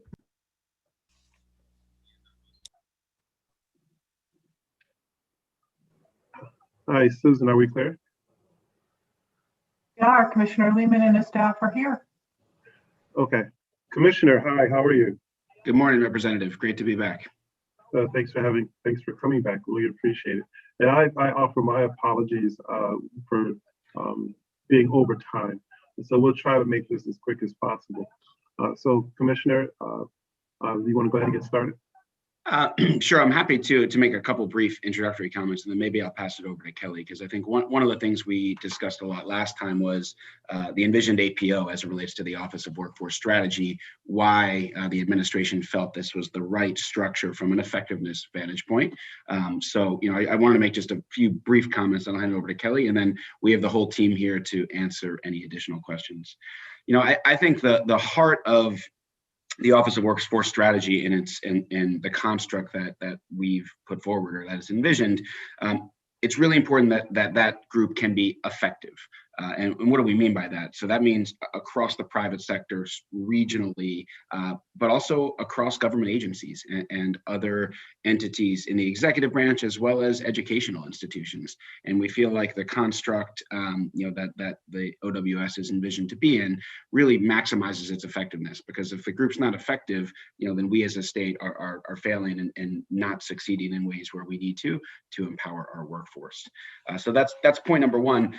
Point number two is I think with the OWS housed in DECD with this APO envisioned, there is a mindset or a culture, I think, that's really important in terms of being forward-facing and proactive as it relates to workforce. And candidly, again, these are my words, not Kelly's. She'll jump in, but I think it can't be a regulatory mindset or framework. I think it needs to be one where we want to be proactive. We want to really engage from a business perspective. And Kelly talked a little bit last time, the importance of her working with industry, with advanced CT as it relates to retention and requirement. We work very, very closely, and will always continue to, with the Department of Labor. But I think for the mindset and the culture that we're looking to have here for OWS, for it to be, again, most effective, we think housed in DECD with the APO in place makes the most sense. So I'll stop there, and Kelly, I'll hand it over to you to amend or add your own perspective. Great. Thank you, Commissioner Lehman. I appreciate that. And thank you, everybody, for the opportunity to come back and address the concerns of the APO. I wanted to spend just a few minutes kind of making some real specific points about the importance of the APO, and then provide a few examples of some of the work that we've done and the reasons why it's been effective. So the Office of Workforce Strategy, as you know, supported the development of the statewide strategic plan. And we're tasked with managing the implementation of the 19 initiatives in the plan, and that there's a continuous evolution of this statewide workforce plan. As we address certain items and move forward, we'll be finding others. And so we see it as a continuous evolution. And in order to implement the plan, the OWS needs to coordinate across different state agencies at the commissioner level to engage committees and align policies and processes between organizations and agencies. The OWS also needs flexibility to support and execute the plan by working with and convening businesses and state agencies, especially working very closely with the State Department of Ed and CSCU and the Department of Labor and the 5 workforce boards. And a few examples of how the OWS has engaged these top executives and the state agencies and educational communities. I'd like to give you a few examples. We've been working closely with Stanley Black & Decker. They received a grant from the Business Education Higher Education Forum through the New England Board of Higher Education. And that grant is to implement digital literacy into our community college courses. So when Stanley Black & Decker received this grant, they understood the intent of enhancing digital literacy, but did not have the relationship and partnerships with the community college system to understand where to go. The OWS has made those connections and has worked alongside the community colleges, Stanley Black & Decker, and the New England Board of Higher Education to ensure that the intent of the grant is followed through. And we are currently getting implementation into college programs. This would not have been successful without this partnership. Also, the OWS is working very closely with Emphasis and Stanley Black & Decker, two of our council executives. And we're working to develop a comprehensive project management tool for the Office of Workforce Strategy to utilize in the planning and implementation of the 19 strategic initiatives. As you can understand, there's an enormous amount of work that needs to be coordinated across state agencies and stakeholder groups. We currently have 400 volunteers who are working on these 19 strategic initiatives, and Stanley Black & Decker is working with us, providing one of their top level project managers to build out this tool and help us with the implementation. We also work very closely in engaging the presidents and CEOs of Yale, Harvard, Stanford health systems and Nuance to expand and build out the short-term training programs that were stood up with the CARES Act funding. These relationships did not exist prior to the Office of Workforce Strategy and the Governor's Workforce Council, and we were able to engage with the presidents and CEOs to bring them together and work collaboratively on this project with the workforce boards and CSCU. Prior relationships had been more on the individual hospital level or at the human resources level, not fully engaged. Another important opportunity, another important reason that the APO is required is that it allows the Office of Workforce Strategy to inform state and federal workforce development strategies, policies, and funding decisions that expand K-12 to post-secondary to adult populations, in part by creating educational pathway programs developed in partnership with business, education, and government. And some examples of these collaborations and working across these state agencies. We were recently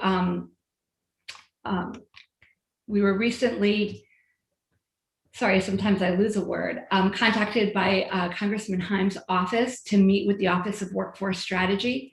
They wanted to learn what was going on in Connecticut regarding workforce strategy.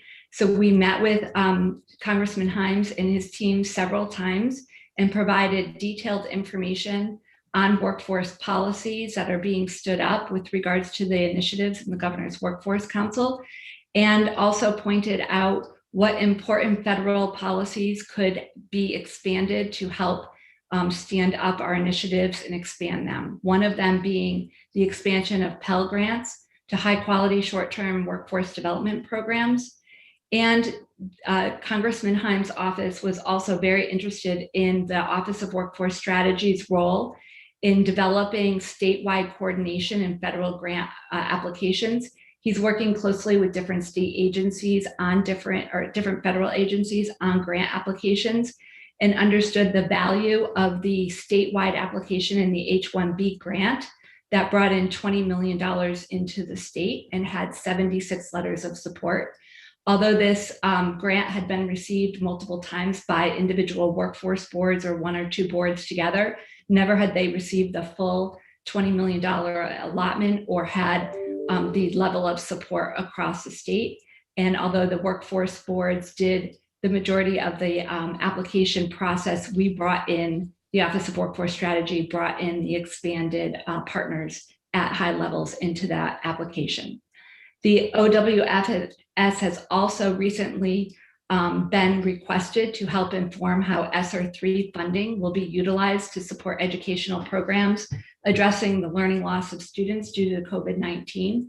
And as a result, I will be included in the Accelerate CT working group on how those funds will be stood up and how summer programming will be utilized as a way to lead to systematic changes in the K-12 system by ensuring inquiry-based, problem-based learning and career pathway programs are established. And lastly, the OWS has submitted a proposal on how to reskill and get people back to work quickly to the governor's office. We accomplish this by continuing to work with businesses, the workforce board, CSCU, to expand existing programs and build out new meaningful in-demand short-term training programs with federal funding. These programs are focused on reskilling and upskilling those most affected by the pandemic, and to ensure that programs and employment opportunities have living wages, quality jobs, and diversity. And with regards to diversity, in the last round of CARES Act funding, in which we skilled up 850 people, we'd like to report out that 40% of those program participants were African American, 23% were Latino, for a total of 63% of minorities served. On top of that, 83% were women, and 53% were women, and 82% were defined as low income, 200% below federal poverty level. And also working very closely with Advanced CT, as Commissioner Lehman mentioned, to ensure that workforce strategy is included in how we attract and retain businesses in the state of Connecticut. And I just wanted to state, without the APO, the Office of Workforce Strategy would not have the power to work directly with commissioners, which would result in the need for approval on every new program and initiative being initiated between commissioners, thus weakening the organization with the need to ask for permission to engage. The APO also provides us the administrative flexibility to respond quickly and work directly with stakeholders by not having to go through the approval process. It has also been noted the concerns of the APO of this committee, and in the JFF process, OTG is working to add language that develops accountability, whereby the OWS will report progress on the initiatives in the strategic plan and open a direct line of communication and accountability to the General Assembly. The new language will be included in the next release of the bill. Thank you, Kelly. So Representative Gibson and the rest of the committee, we want to be mindful of your time, but this was a big topic last time, so we just wanted to make some comments at the outset. Happy to answer any questions you or the rest of the committee has. Thank you, Commissioner. Members, anyone have any questions?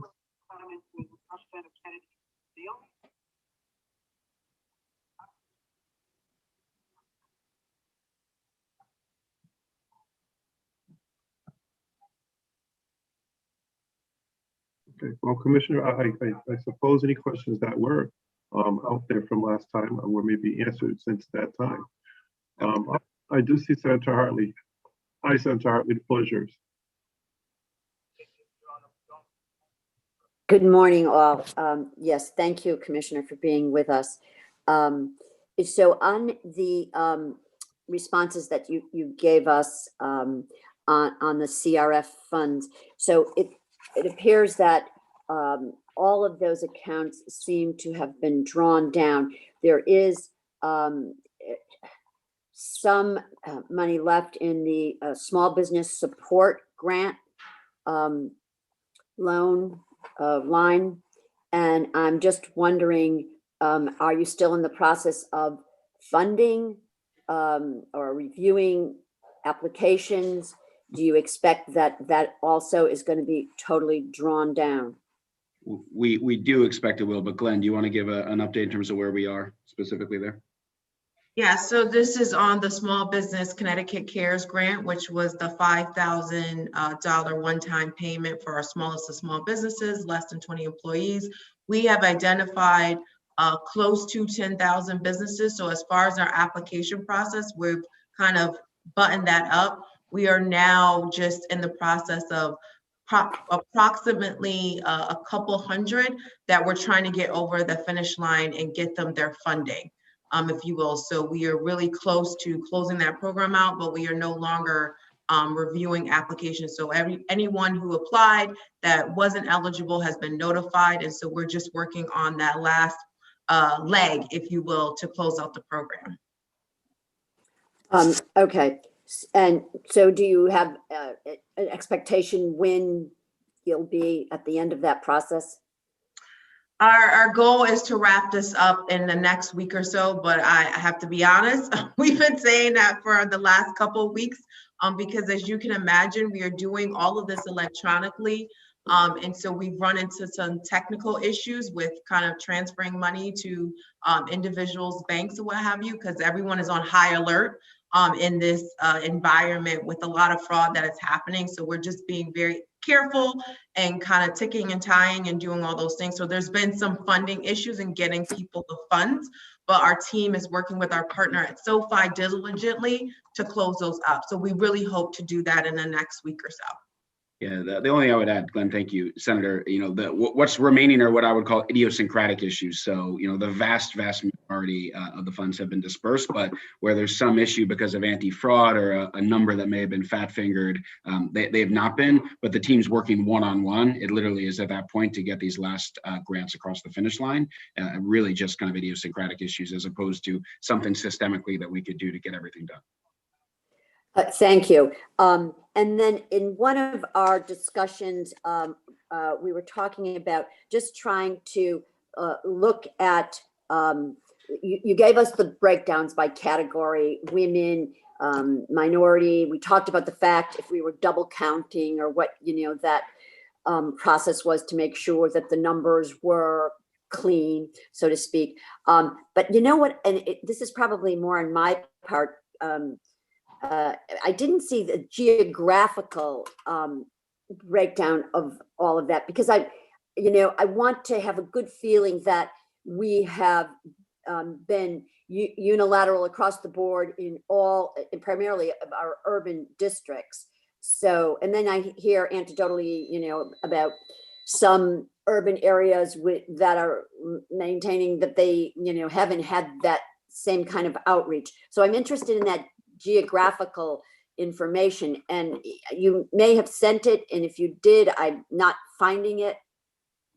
Okay. I believe sorry, David. You can. No, I was just going to ask Kyle to kind of call the senator's attention to where it is. Or just, resend it to me so it's at the top of this mass of Will do. emails. That would be helpful. And then my last comment is, or question, and we talked about this before. So the WBC has been vital in this whole process. And even now SBA is, identifying them as, a go-to place on these new tranches and so forth. And like everybody else, their bandwidth has been totally, challenged. We talked about the fact that they weren't in this present budget because I know in the past it had moved around comptrollers, capital side, which is, I get the issues there. But we're expecting, obviously, significant federal resources coming in. Do you have an estimation of when they're coming in? Would WDBC be, top priority here?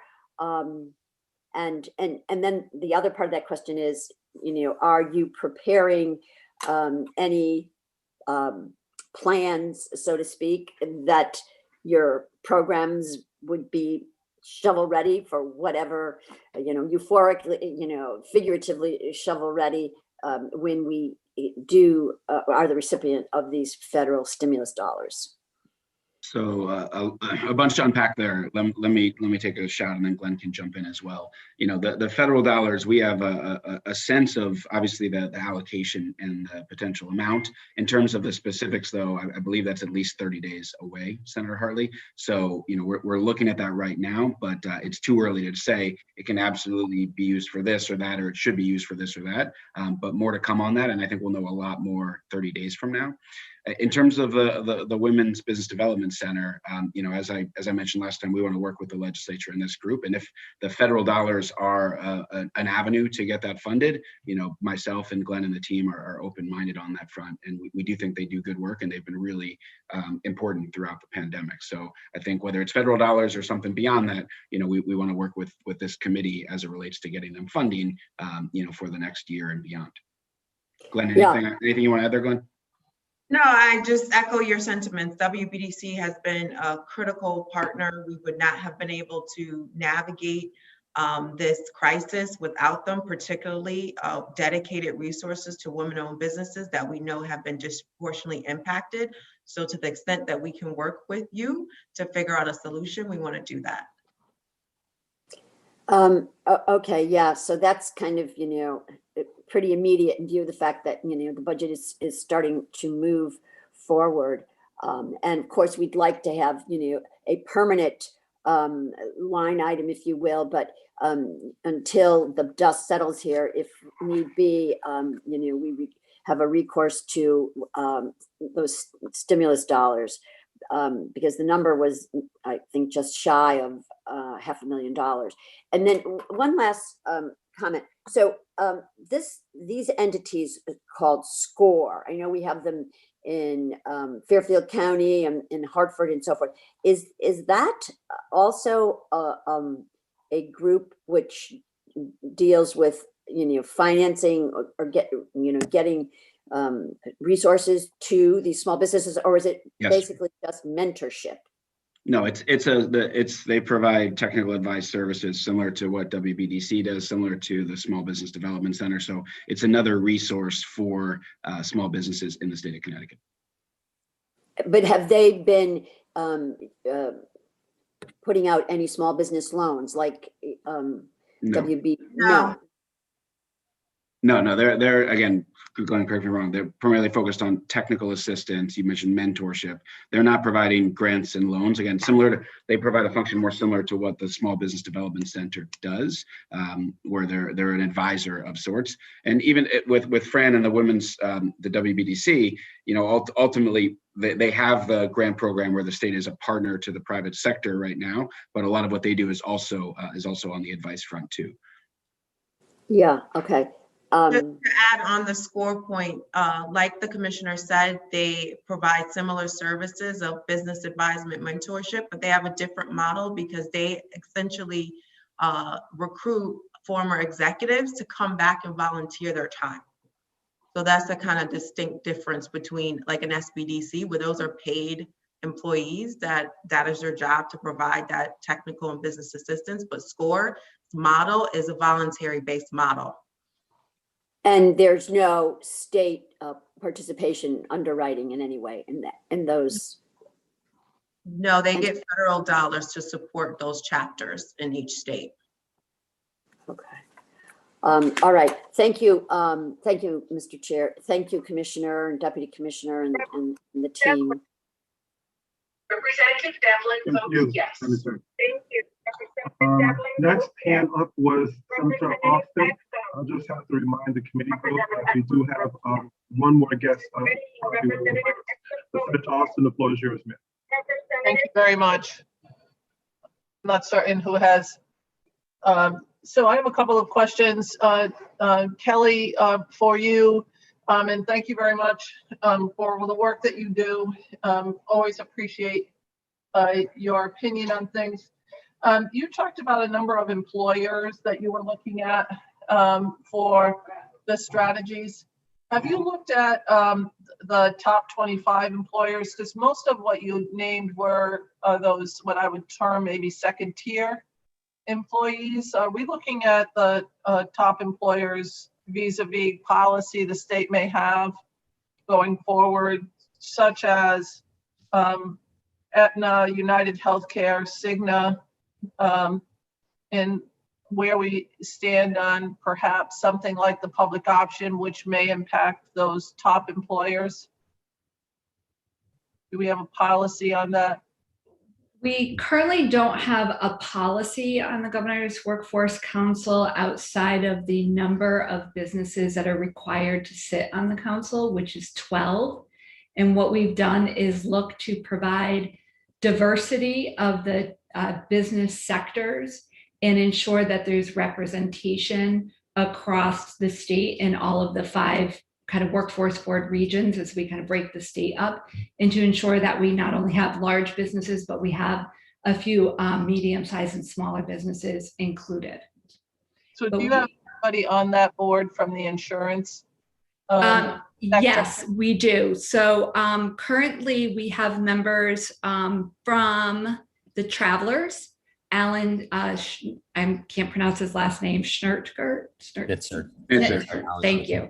It is on our committee. If you'd like, there's 12. I can read them off if you'd like. No, I don't need it. I just want to find out what is the workforce, whatever this group of people that we call a different name every other year. This administration, prior administrations, I don't really care about the name because it changes so often. And I want to know, are you looking at the policies that are being developed for the jobs that we have, and are we looking at what are we going to do? So for example, in the insurance industry, there's just looking at Aetna, United Healthcare, and Cigna. We have 15,000, 16,000 workers, and that's not all of the healthcare system. So I'm curious, is there going to be a policy or practice if we lose this industry, what we're going to do with these workers? And that would be question one. Question two is, and I've said this ever since this group came about, and I know that most people don't consider these jobs important, but we have about 14,000 jobs between the two casinos and the hospitality industry, and we have refused to consider them an important industry sector. I'm not certain why. I don't know if it's because the people don't think the jobs are worthwhile. They don't consider them to be of value. They consider this group to be, somewhat, they give it kind of short shrift. So I don't think that it holds a real understanding of the environment, the economic drivers in, like you, I sometimes mix up words, but the economic driver in Eastern Connecticut. And most recently, we were given the 16th worst, the designation of the 16th worst county in the country. We were the 9th worst labor market in the country before. So without representation relative to an industry that has a large impact, I mean, luckily enough, by having less middle income people, the higher wage people sort of take over, and it shows that our wages have gone up only because we don't have that middle class wage anymore. That's what the article references. So without having a strategy on how we're going to support the hospitality industry, which includes the gaming industry, I think that that's a huge mistake. And I'm very worried about the insurance industry, because that's always been a large industry for the state of Connecticut. And I want to make sure that what we're proposing in the legislature is not going to severely impact, and those are high wage jobs, unlike the casino jobs, which nobody cares about except for someone like me who lives down there, or someone like you who lives down there. I think that that's something that we have to consider. So from that perspective, I just think we need to start looking at other industries other than the ones that are considered important. Yes, I agree with you completely. And thank you for bringing up the issues with the casinos, because they're vital to Eastern Connecticut. They probably employ, between them and the electric boat, almost all of the employees, or a majority of employees work there. I actually worked at Mohegan Sun when I was early on in my career in human resources. So I do understand the business when they first opened. And to your point, I think we can definitely engage with them at a higher level. And currently we have yet to do that, but we can most certainly put that on our priority list and reach out to the two casinos. And I'd be happy to engage with you in more specific conversations about those concerns and who we might be able to work with at the casinos to ensure that, because as you know, they also have good middle wage jobs and higher wage jobs as well. So they provide a lot of income back to the state of Connecticut, right, as a whole. So I'm happy to engage with you on that. With regards to the insurance industry, we do know that financial services and business services are really vital to the insurance industries and the other professional companies. And we have included those in the expansion of training programs. Currently, there have been really small programs, if any, focused on ensuring that there's entry level and upskilling opportunities for people in those industries. And we have included those in the next proposal for CARES Act funding or the next round of recovery funding. Okay, thank you. I appreciate that. For the administrative purposes only designation of the group that you are the voice of, what my concern is, and what my concern is with DECD at large, is the large number of bond funds that are used without any oversight over how those funds are dispersed, and the large, and I have a problem with that designation relative to that, in particular, after living through more than 2 years of a problem with a quasi-public agency called the Connecticut Port Authority and not getting a resolution to it. So I am worried about that component. I'm not yet comfortable with that component. I'm very comfortable with the work you do. I've been to your facility. I think it's great. I think the work you do is great, but I am not comfortable yet with the administrative purposes only designation based on what I perceive could be a lack of oversight. And if we do this policy, this is something that we would have long-term beyond this administration. And so I'm not yet there for administrative purposes only. I would not, I'm just not comfortable with the components of that. And I just sort of wanted to let you know that this is not a personal issue. This is a policy issue long-term. And I'm very worried with a lot of the dollars that DECD has for bonding that have really virtually no oversight on it. And I sort of wanted to talk a little bit about that. I just want to give just one brief comment, and then I'll send it over to Commissioner Lehman on the bonding issue. We are currently working, the office of the governor is working on modifying some of the language around the APO in the bill to ensure that there is accountability to the General Assembly on the work that we're doing around the strategic initiatives and any type of bond funding with regards to Career Connect or other federal or state dollars that would run short-term training programs and other programs through our office. But I'll throw it over to David to kind of address that issue more specifically. Yeah, Kelly, thank you very much. So just a few things on the bonding front. If the committee or the legislature has ideas or suggestions in terms of governance and oversight, we're certainly all ears. I just want to make sure there's clarity on a few points. One, under this administration, bonding at DECD has been reduced by 75% versus the prior administration.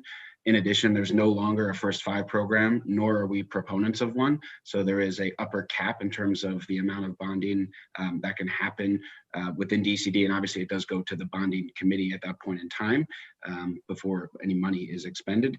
And then, I also want to just make sure that there's clarity. In addition to lower bonding, we do put out, and this I think was very smart previously, an annual report, which has full transparency on programs that we're doing and where we're utilizing bonds funds, and more importantly, the efficacy of those programs. So I think there is appropriate governance in place. In addition, we've really de-emphasized bonding because we question how effective it is. But if there's suggestions, Senator Austin, that you and others have, again, I'm all ears and look forward to partnering with you on that. So I think that I look at bonding differently than you do. You look at it from a business support. I look at it as a jobs mechanism for, and I disagree with the administration completely on not funding bonding for capital infrastructure projects, which I think is a huge mistake. I'm hoping that the Biden administration is more forward thinking by presenting us with a large infrastructure package that could deal with some of the issues that would provide good jobs around this country, and in particular here in Connecticut, which has since its inception starved the trades and the construction industries relative to a whole host of different things. And I would agree with you on not giving money to businesses, but and I voted for it, but the data centers got a large tax break for 30 years. Maybe they'll come, maybe they won't. I should bet you a cup of coffee on that, except for I don't drink coffee anymore. So, that's something that I think that we could have a much longer discussion about. But I do have one question for you relative to a policy that was set forward by this administration for the theaters. Now, we were able to give the theaters some dollars relative to helping them through the pandemic, and they were required to raise money. And that money that they were required to raise has counted as income relative to their financial standards, which has taken their ability to get federal dollars from 93% down to 4%. Are you willing to come forward with a policy that would say that that didn't count as real income for them relative to how they could apply for federal funds in the American Rescue Plan? Have you looked at that? Senator Austin, thanks for the question. So Liz Shapiro is here, who oversees our arts program. The specifics of what you just mentioned, I'm not deep in the weeds, and Liz, if you are, please do jump in. But the intent of the private sector raise was effectively skin in the game. It was not to impede or cripple these arts organizations in any way. So if there's a way for us to optimize the federal dollars, we're all ears on that. But Liz, anything you want to add? Because we certainly don't want to hurt our organizations. We just wanted to make sure the private sector was coming to the table when the state did last year. Of course. Thanks, David, and thanks, Senator Austin. Hello, everybody. Yeah, I've been waist deep in this conversation since the guidelines have been were sent out. And actually, I have a meeting with Senator Blumenthal's office and some of our larger theaters who this is really impacting in terms of the SVOG funds this week, on the books this week, to talk about this. I think the issue with making sure that we had, we talked to a lot of arts agencies before we released this money, and they were all pretty excited about the fact that they could use these funds as leverage. Essentially, it was this last ditch effort. We never thought that this would end up harming them in the next federal stimulus package. And so this has been a constant topic of conversation. And in fact, not just in Connecticut. This is a national conversation that the arts community is having, because Connecticut is not the only state that ran their program or programs in a similar fashion. So, the issue is defining what is taxable income, right? And we don't have a lot. My understanding is that we don't have a lot of ability, to do that at our level, but we are in the discussion about how to make this right. We have a lot of constituents who have really been suffering, and it was never the intention to hurt them more by giving them this sort of leverage piece. So right. My understanding is that we can put in language in our taxing policy in the state relative to this. So I'd be interested in having that conversation even more, because this does go from 93% help down to 4%. So that's a significant hit for these organizations. And I think that that's something that we should be able to look at. Maybe it's because of the federal tax policy, but I'm not positive of that. And if we were able to give, in quotes, tax breaks to hopefully, I don't want to say non-existent, maybe someday I'll see a data center built someplace in Eastern Connecticut. But even if we don't, isn't there some way we can help current businesses that, if we looked across the industry, that my mind, arts and cultural institutions fit along with the hospitality gaming world. And that's a huge part of our number of jobs and the amount of income. And it's certainly a multi-billion-dollar industry in the state of Connecticut. I'd like to make sure that we're coming up with the correct policies. So one quick response to that, because you're extremely timely on this, is this morning, it's just, states are just beginning to put forward recommendations to about spending for the Americans Recover Act, this new funding. And, you know, David and I have already had a, you know, brief exchange about what other states are looking at. So I'm sure that discussion, we'd be really poised to take that discussion further and involve anybody who would be interested in talking about it. We need to make sure the right people are at the table for them. Correct. And I think it may not just involve the arts and culture section or sector. It's going to involve financial people that understand the tax code to make sure that we're getting the right policy in. And that's what I have. I probably would have other questions, but Mr. Chair, just to keep everything moving along. Thank you so much.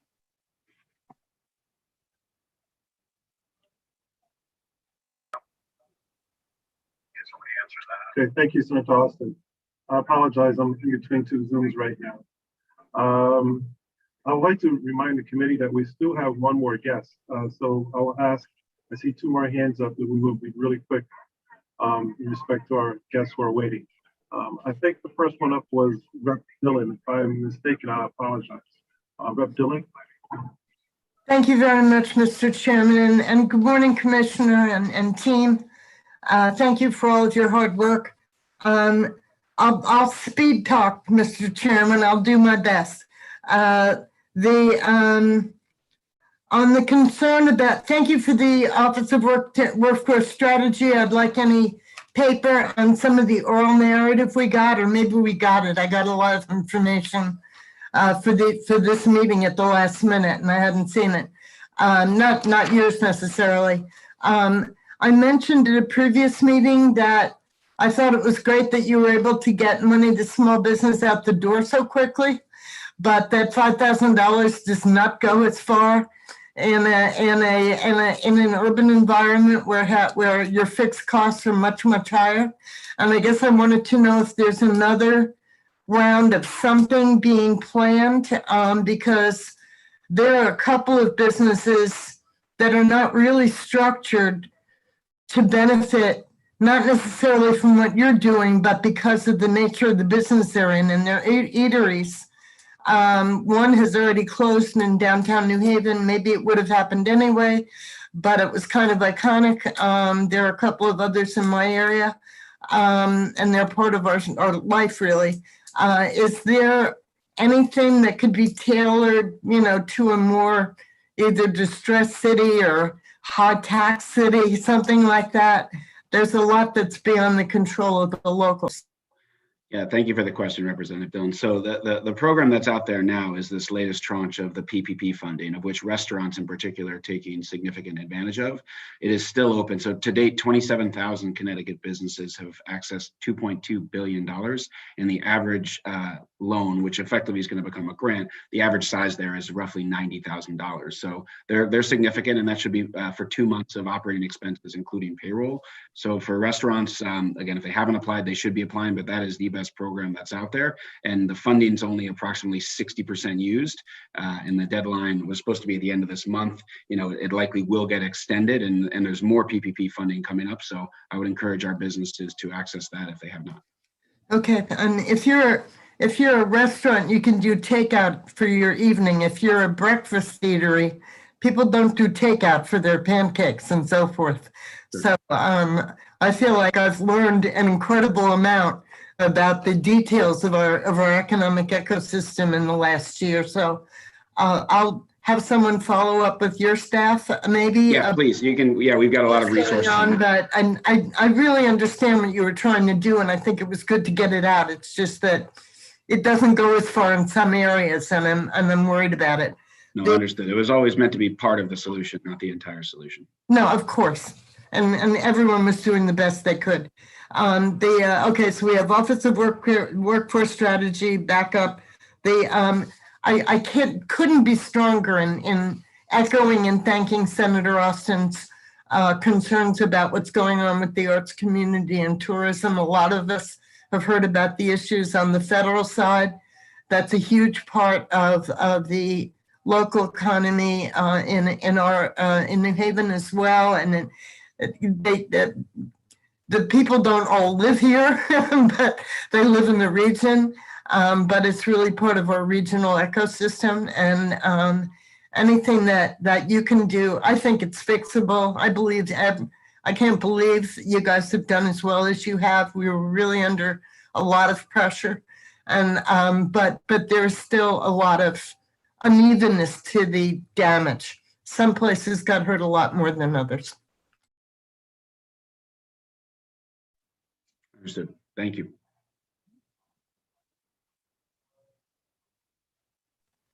Thank you, Representative. Senator Kushner, you're up, ma'am.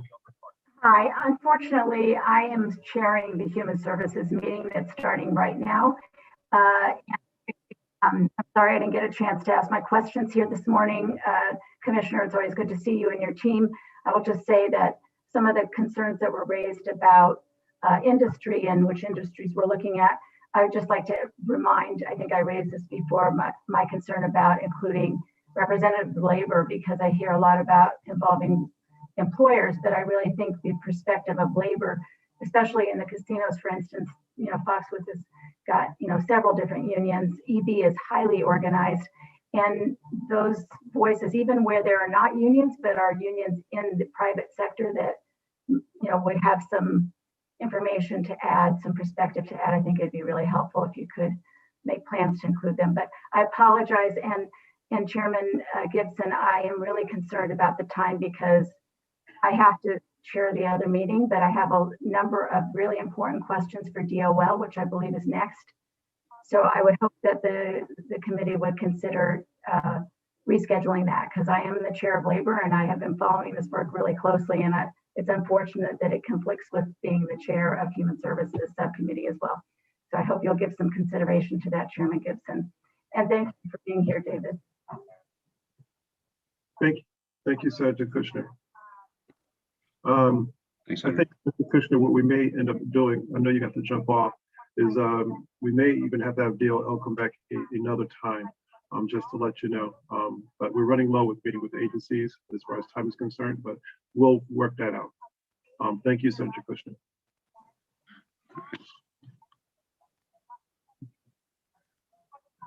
I don't see any other hands raised. Well, Chairman Gibson, thank you again for having us. And if there's follow-ups or we need to come back, we're happy to do so. Thank you, Commissioner. And again, I apologize for us running over, but issues that we're going over and the questions we have are really serious. So we appreciate your time. And thank you for everyone that chimed in today, and hopefully you have a wonderful day.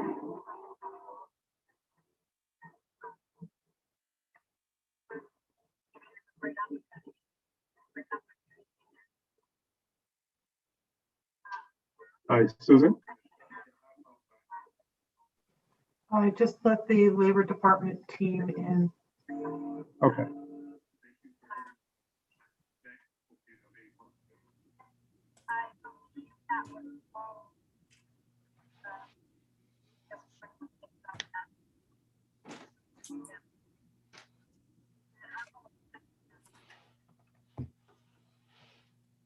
So Commissioner Westby and his team are here. Okay, we'll get started. Hey, hello, Commissioner. Hi there, can you hear me? Yes, how are you, Commissioner? I'm great. How are you, sir? Good. I have to offer my sincerest apologies for being so late. I'm not sure where the train got away from us or the horse got away from us, but we're glad you guys had a chance to wait. And I didn't get a chance to respond to your text message. I'll make sure I do so. Okay, shall I start? Yes, sir. Good morning, Senator Hartley, Representative Gibson, Senator Summers, Representative Farrell, and all the members of the Conservation and Development Subcommittee. I'm Kurt Westby, the the Commissioner of Labor. With me here are Deputy Commissioner Bartolomeo, Deputy Commissioner Dudzinski, Chris Levine and Brian Richard from our Business Management Unit, Heidi Lane from our Legal Unit, Mark Pizzella from our WIO unit, which is Workforce Development, Patrick Flaherty from our Research Unit, and of course, Marissa Morello, our Legislative Aide, our liaison. Thanks for your opportunity to let us explain our programs. This is for round number 3 and giving us more time. I'm not sure if we're going to get that more time today, considering where we're at. But in light of that, there were several questions emanating from the last meeting that for which you have the answers, hopefully in front of you. So I'm not going to just repeat all of that. And I think maybe for quickness, I'll just open it up for questions.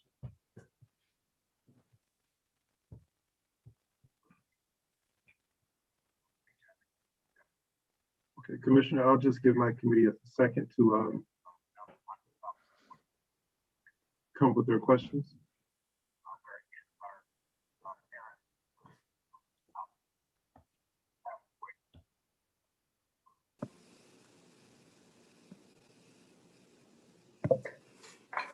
Okay, Commissioner, I'm recognizing my co-chair, Senator Hartley. Senator Hartley, the floor is yours, ma'am. Thank you. Thank you, Mr. Chair. Thank you, Commissioner, for being here and for your patience and helping us to get our arms around this situation, and particularly with your department, which has been just pivotal to the pandemic response and helping to get to all of the claims which are not subsiding and are going to actually, ramp up again. So if I might, just because I know we've missed to figure this out with respect having the chair of labor with us, who is had to chair another meeting. But anyway, I just would like to talk about the call centers, which have absolutely been central to dealing with this situation. Lights went out, job centers closed. We couldn't have, any in-person. I know now that we are doing that, and we went to the, format of appointments and so forth, but nonetheless, the call centers are critical. And I know that we've been using CARES dollars to underwrite that, but that is obviously a finite revenue source. So where are we in terms of continuing to operate that absolutely crucial operation under Department of Labor? Senator, we are in the midst of it. We've received significant dollars from CRF, as you alluded to. Those monies will see us through the end of this year, through the end of December. And we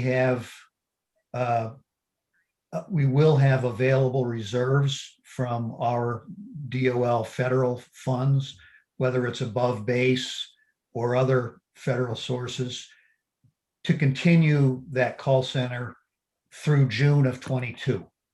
So we are covered with the call center through June of 22, not only with the call center per se, in terms of the 115, 120 DOL intermittent employees who are there right now, but also the support functions that we have supporting those efforts. So we're covered for now, but we do not, as you suggested, we do not have a defined budget beyond June 30th of 22. We don't know what our federal incoming monies will be in regards to above base, in regards to any other sources due to our lack of knowledge of what the unemployment rate is going to be, but we are covered through June of 22. So, Commissioner, yeah, and there's a lot of unknowns here. It would be obviously ideal if there was something that was reflected in the budget going forward on this, as opposed to continuing this kind of unknown with regard to the federal stimulus dollars coming down.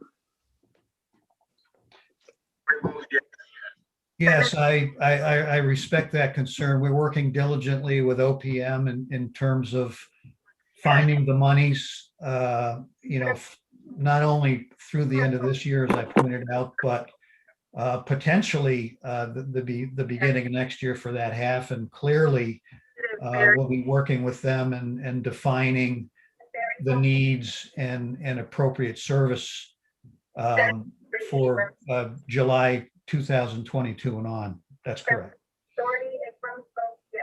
What, Commissioner Westby, what would that line item be?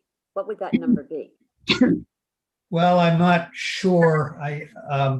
Because we don't know what the federal incoming outlays would be. I can tell you, if I recall, for fiscal year 21, the contact center cost us somewhere in the range of $21 million.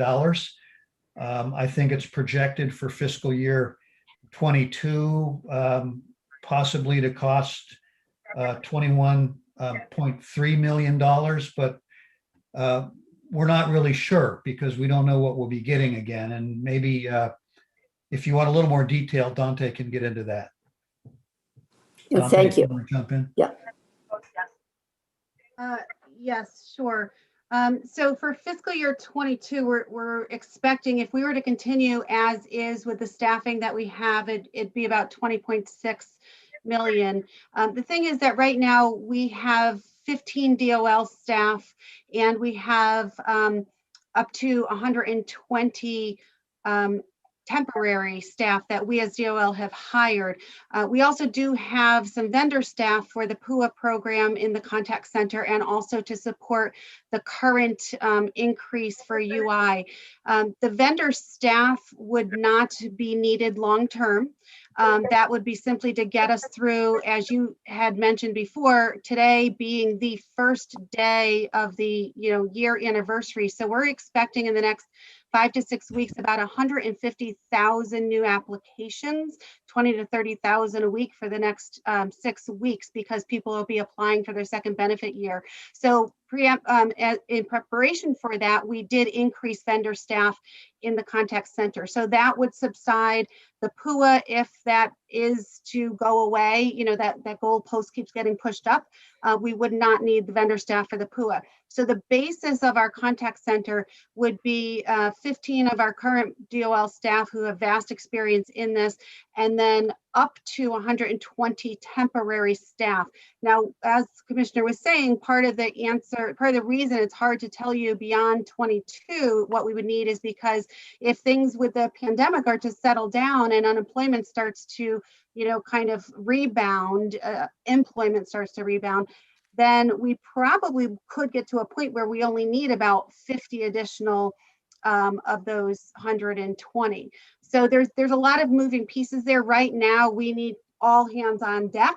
By the time we get past June of 22, we expect that if we're able to maintain a contact center, the maximum it would cost is about 20 million, but very likely less. Thank you, Deputy Commissioner. Thank you, Commissioner.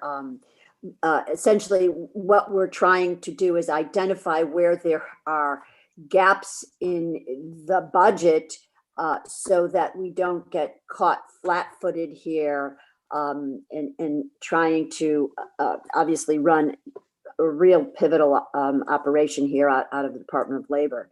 And talking about budget gaps, the other question I have is about the FMLA and the expansion of that. So how are you equipped in the department to be, standing this up, because there are going to be appeals, and you need obviously a dedicated staff contingent for that.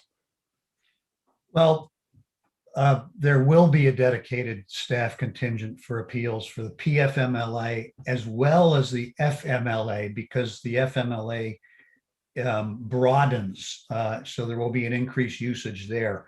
So that is a concern, and there is an infrastructure need also for the authority to be able to communicate with our appeals department for PFMLA. They are building a system.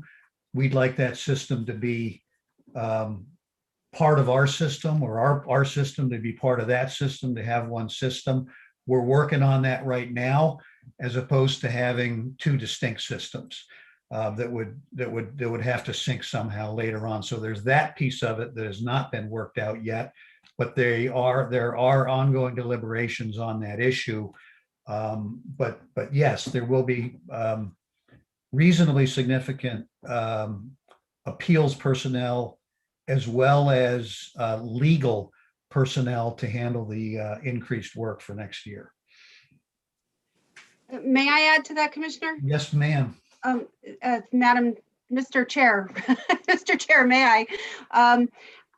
We had the second time we came back to y'all, we had, I think it's the first or second, an attachment. It was on the spreadsheet tab 2. And so when you have an opportunity, Senator Hartley, we do have information there. It's differentiated between the PFMLA and the FMLA. The FMLA is going to go from companies of 75 or more to, we will have to be responsive to those of 1 or more. So on that attachment, when you have an opportunity, we expect we would need about 1.45 additional FTEs for the appeals division and about 5.33 FTE for the legal division, and that is costed out there to be the FMLA about 1.2 million in FY22 and about 1.46 million in FY23. And we do have Heidi Lane, our legal director, on if you needed additional specificity. Okay, so right now. Excuse me. I'm sorry. I apologize, Representative or Senator. I'm sorry. I just want to let everyone know that I have to leave the meeting. Thank you for those answers. And Senator Hartley, thank you for taking over. I really appreciate it. Be well, Ralph Gibson. Thank you. Okay. I'm sorry. So, but that right now, Deputy Commissioner Bartolomeo, is not reflected in the budget that's before us. That is not in the budget before us. I would remind, though, that this is a legislative mandate, if you will. It was from Public Act 19-25. So maybe the expectation is it would be in the legislative version. Yep. Okay. I mean, this has got to obviously be addressed here, especially with the expansion and then, the standing up of this program, and also the coordination between these two programs. Commissioner Westby, where do I find that the new entity that is overseeing the new leave program? Where is that in the budget? That is not in DOL budget. Is that it? I mean, where is that entity that is dealing with, one, notifying the employers, the deductions from the individual employees? Where do I find that breakdown? You're not going to find that breakdown in DOL, and maybe I can let me refer you to Daryl Dudzinski for a little more specificity on that, if Daryl is on. He's on the board. Sure. Thank you, Commissioner. The authority, the Paid Family Medical Leave Authority, is responsible for standing up and the administration of that program. So you would find any costs through the authority, and the authority receives its funding through the employees' contributions, the withholdings, 0.5%. Okay, so, but is that in any budget document that's before the legislature right now? I'm not aware of any budget before the legislature on that piece. So how do we understand that entity, and to your point, Commissioner Westby, how it's going to integrate with the Department of Labor? Well, I think you would have to be dealing directly with the authority itself, and possibly from the administration as well, I suppose. So I just want to make a suggestion to our appropriation chairs and co-chairs that I think we probably need to get our arms around this and have an opportunity to have a walkthrough on this authority, and then understand, Commissioner Westby, how it's going to be integrated with your operation, and you know, how we're going to resource that. Well, we have been discussing with the authority as well as OPM those questions, and we are working on them. We don't have all the answers to them yet, but OPM is confident that we will work it out. You're right, though, we don't have defined allocations, line items in our budget yet. But I'm sure the administration, I know the administration certainly intends to do that and do that quickly. But yes, there is a need. Yeah, I would say yesterday. But so let me just ask this question, because right now I'm getting questions about the fact that there are a significant number of businesses that have not started, I guess, as of January, doing the 0.5% deductions, which then speaks to the efficacy of the fund, which then, and I'm understanding, you know, we can't, and I agree with this, go back retro to be deducting, which would be significantly increased amounts from individual employees' checks. So who's going to make that up? Well, I'm not the one to be asked that question. I know that they've been increasing at a pretty fast rate the number of employees that are contributing. We don't do that tax; they're doing that tax. So I can only speak anecdotally from what I've heard. So you need to pose that question to the proper authority. Okay, sounds like, you know, we're not really ready to put the lights on here on this. But thank you, Commissioner, and your team, Dante and so forth. Senator Kushner, thank you. You have rejoined us. Yes, my co-chair is chairing the other meeting because I felt this was, being the chair of labor, this is a very important meeting for me to be in. And I did have very similar questions to your, Senator Hartley. So thank you for starting off the conversation. The two issues you raised were the two issues I wanted to discuss. And let me start with the family medical leave and paid family medical leave. And having been one of the leaders of putting that, getting that bill through in 2019, we certainly did. We were very intentional about making sure that DOL was the responsible agency for adjudicating claims, that we felt that was the really important backstop for the working people who were contributing into this plan. And we did not want that outsourced. We wanted that to be within government. And so I appreciate that you've done the analysis of what it will cost. And I know it's additional work. And my understanding at the time we developed the bill was that when we calculated the cost of what it would take to stand up the program and also to administer the program, it was understood that the employee contribution would cover that, as well as the benefit and that was built into the cost of the percentage by the actuaries.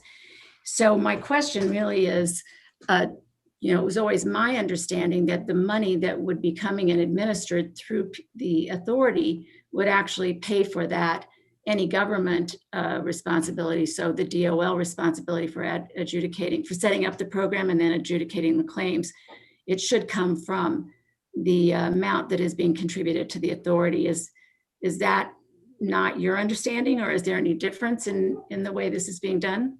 Now, Senator, that is our understanding. Now, of course, there may very well be a lag in terms of when they get enough money in terms of paying for the infrastructure, and the lead up costs for some of the staff potentially, but that's not a question that I can answer. I don't have access to their budget and all that, but in terms of the simple answer to your question, that certainly was our assumption.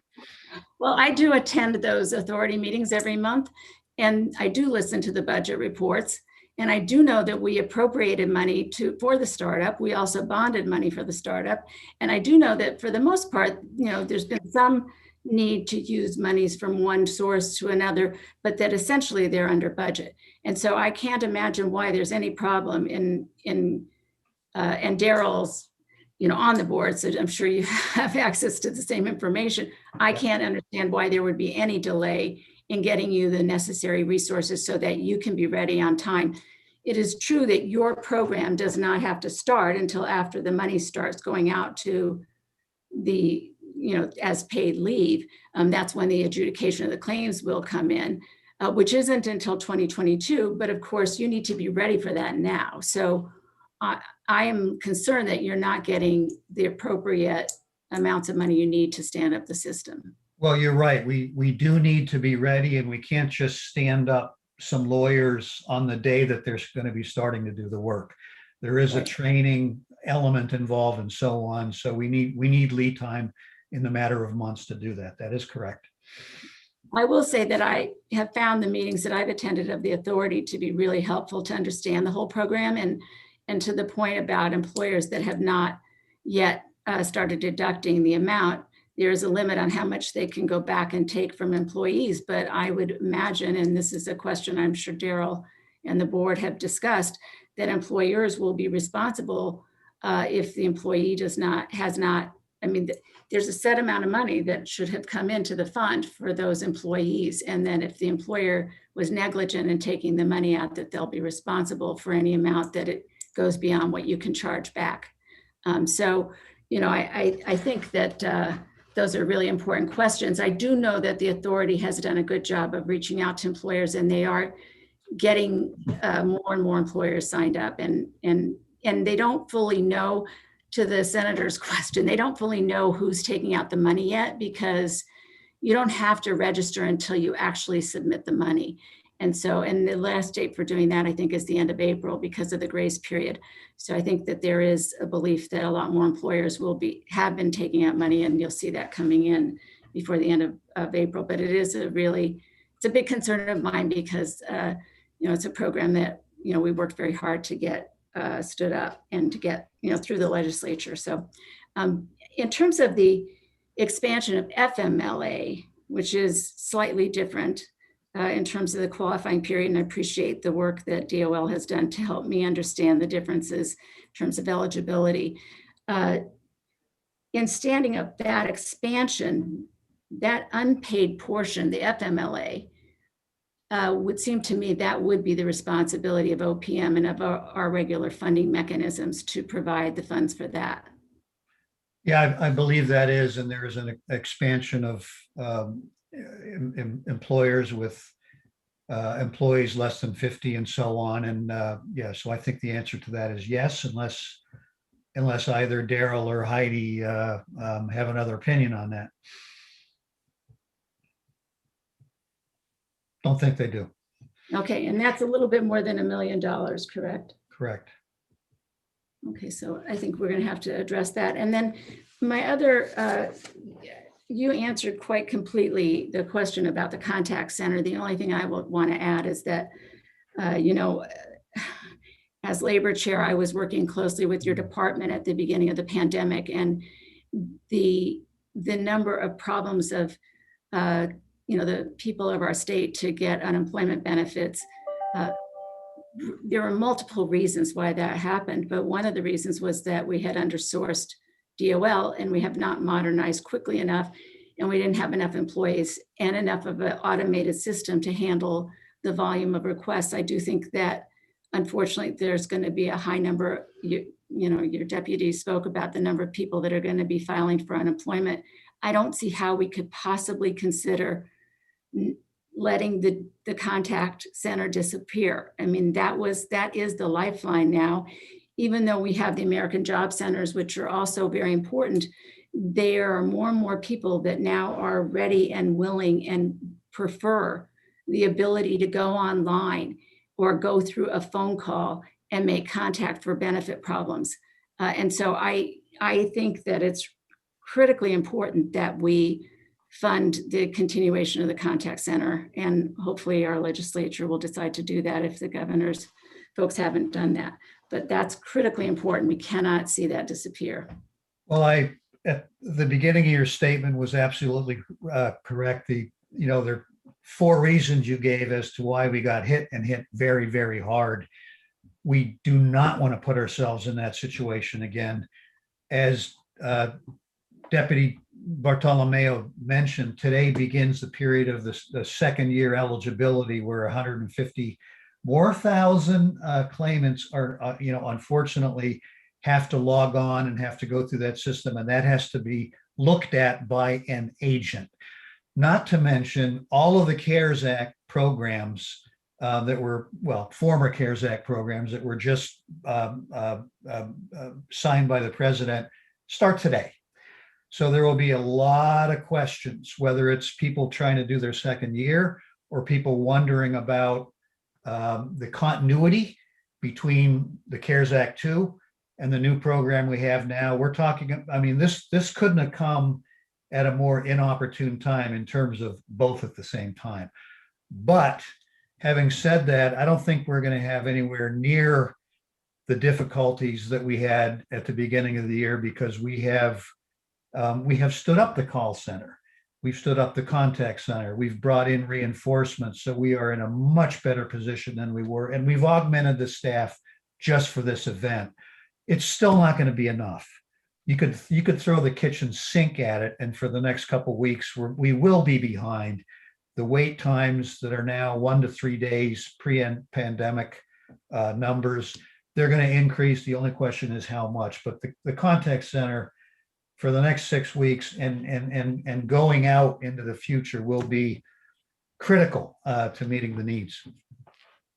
I only have one more. Thank you for commenting on that. But I do want to underscore that even a year from now, even if we were to go back to pre-pandemic levels of unemployment, I do think one of the changes we've experienced is people are seeing the advantages of being able to make contact with our government agencies without having to go into a center. And doing it by phone and by computer is really important to be part of the modern world. And that doesn't always solve the problem. There are people who would still want to go into a center who might not have access to the technology. But I think that if we're building out our program for the future, these resources that we stood up to deal with the pandemic, we need to incorporate them into our future. And so for that reason, I feel like we need to be looking at a budget that also continues the contact center as a core function of the DOL going forward, and maybe not just for unemployment benefits. Maybe there are other services as well it could be utilized for. So I hope that you'd think about it in that way. And then the only last thing I want to comment on is there was a pretty intense public hearing last week in labor where there were still really serious misunderstandings about some of the federal programs and the dollars that are available, particularly what was raised that PUA would be available to anyone who got COVID and was working, got COVID and had to take off work. They could then get the PUA program. And I think to the extent that those misunderstandings could lead to people expecting benefits that they may or may not be entitled to. Anything that DOL could do to clarify that through your website or through any statements that you could offer the legislature. So we as government officials, as elected officials, we don't mislead the public on that. So that's just a heads up for you. It really doesn't pertain to the appropriations so much. We are aware of that, and you are right. Getting the word out is one thing that we're doing in a multiple ways, including the call center, because these folks call into the call center. So we're constantly educating the folks in the call center and our other social media to do exactly that. These benefit structures are very complicated. They're intermingled within each other and dependent upon each other. It's not simple stuff. And particularly the PUA segment is probably the most complicated of all, but we're on it. Thank you. And thank you, Senator Hartley, for both the questions you asked and also for giving me the time to ask my questions. And I'm going to go back over to Human Services now.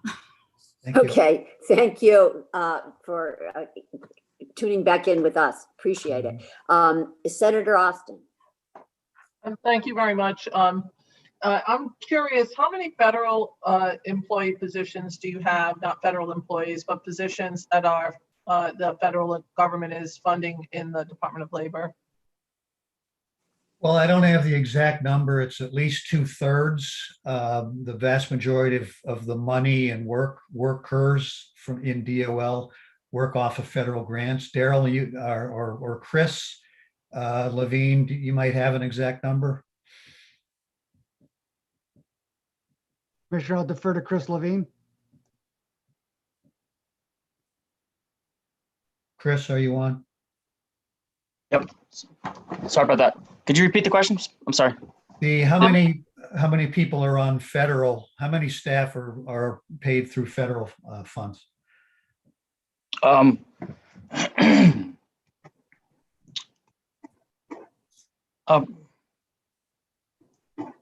We're in the 70-80% split, but the vast majority are federally funded. We can get that exact number unless Brian has it on hand. It does fluctuate. It's higher than it was, obviously, with all the funding we've had. And the other thing is how we would classify CRF. Would you consider that state funding or federal funding in terms of what kind of classification you want to call that? So I think it's important for us to know the number of positions that are federally funded, because there's been some misinformation that's been passed around that the people were let go because the state was not funding something, when they were really, it was a loss of the federal government once we had reached a certain unemployment percentage in the state, that we lost some federal dollars relative to hiring employees to work within the Department of Labor.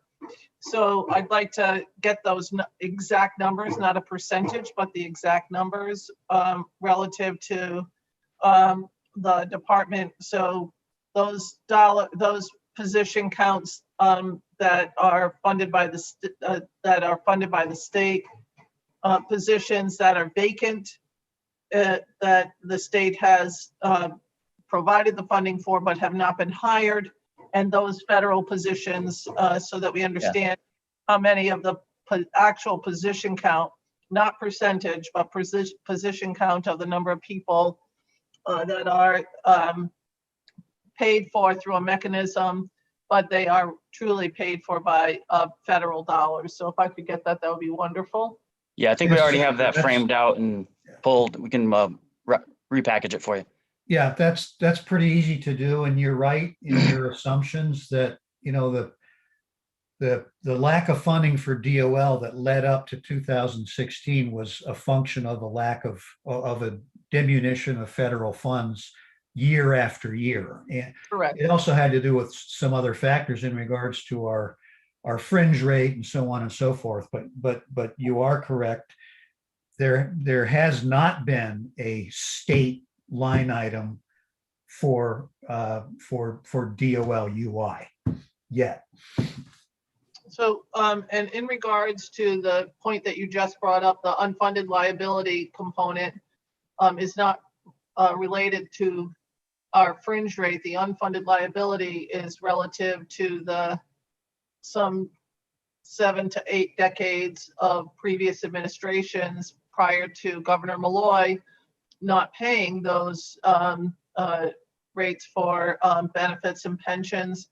So that is relative to the unfunded liability. If we're going to talk about the fringe rates, many of your employees right now are considered tier 4 employees and would have a hybrid 401k and essentially are paying full freight for that themselves.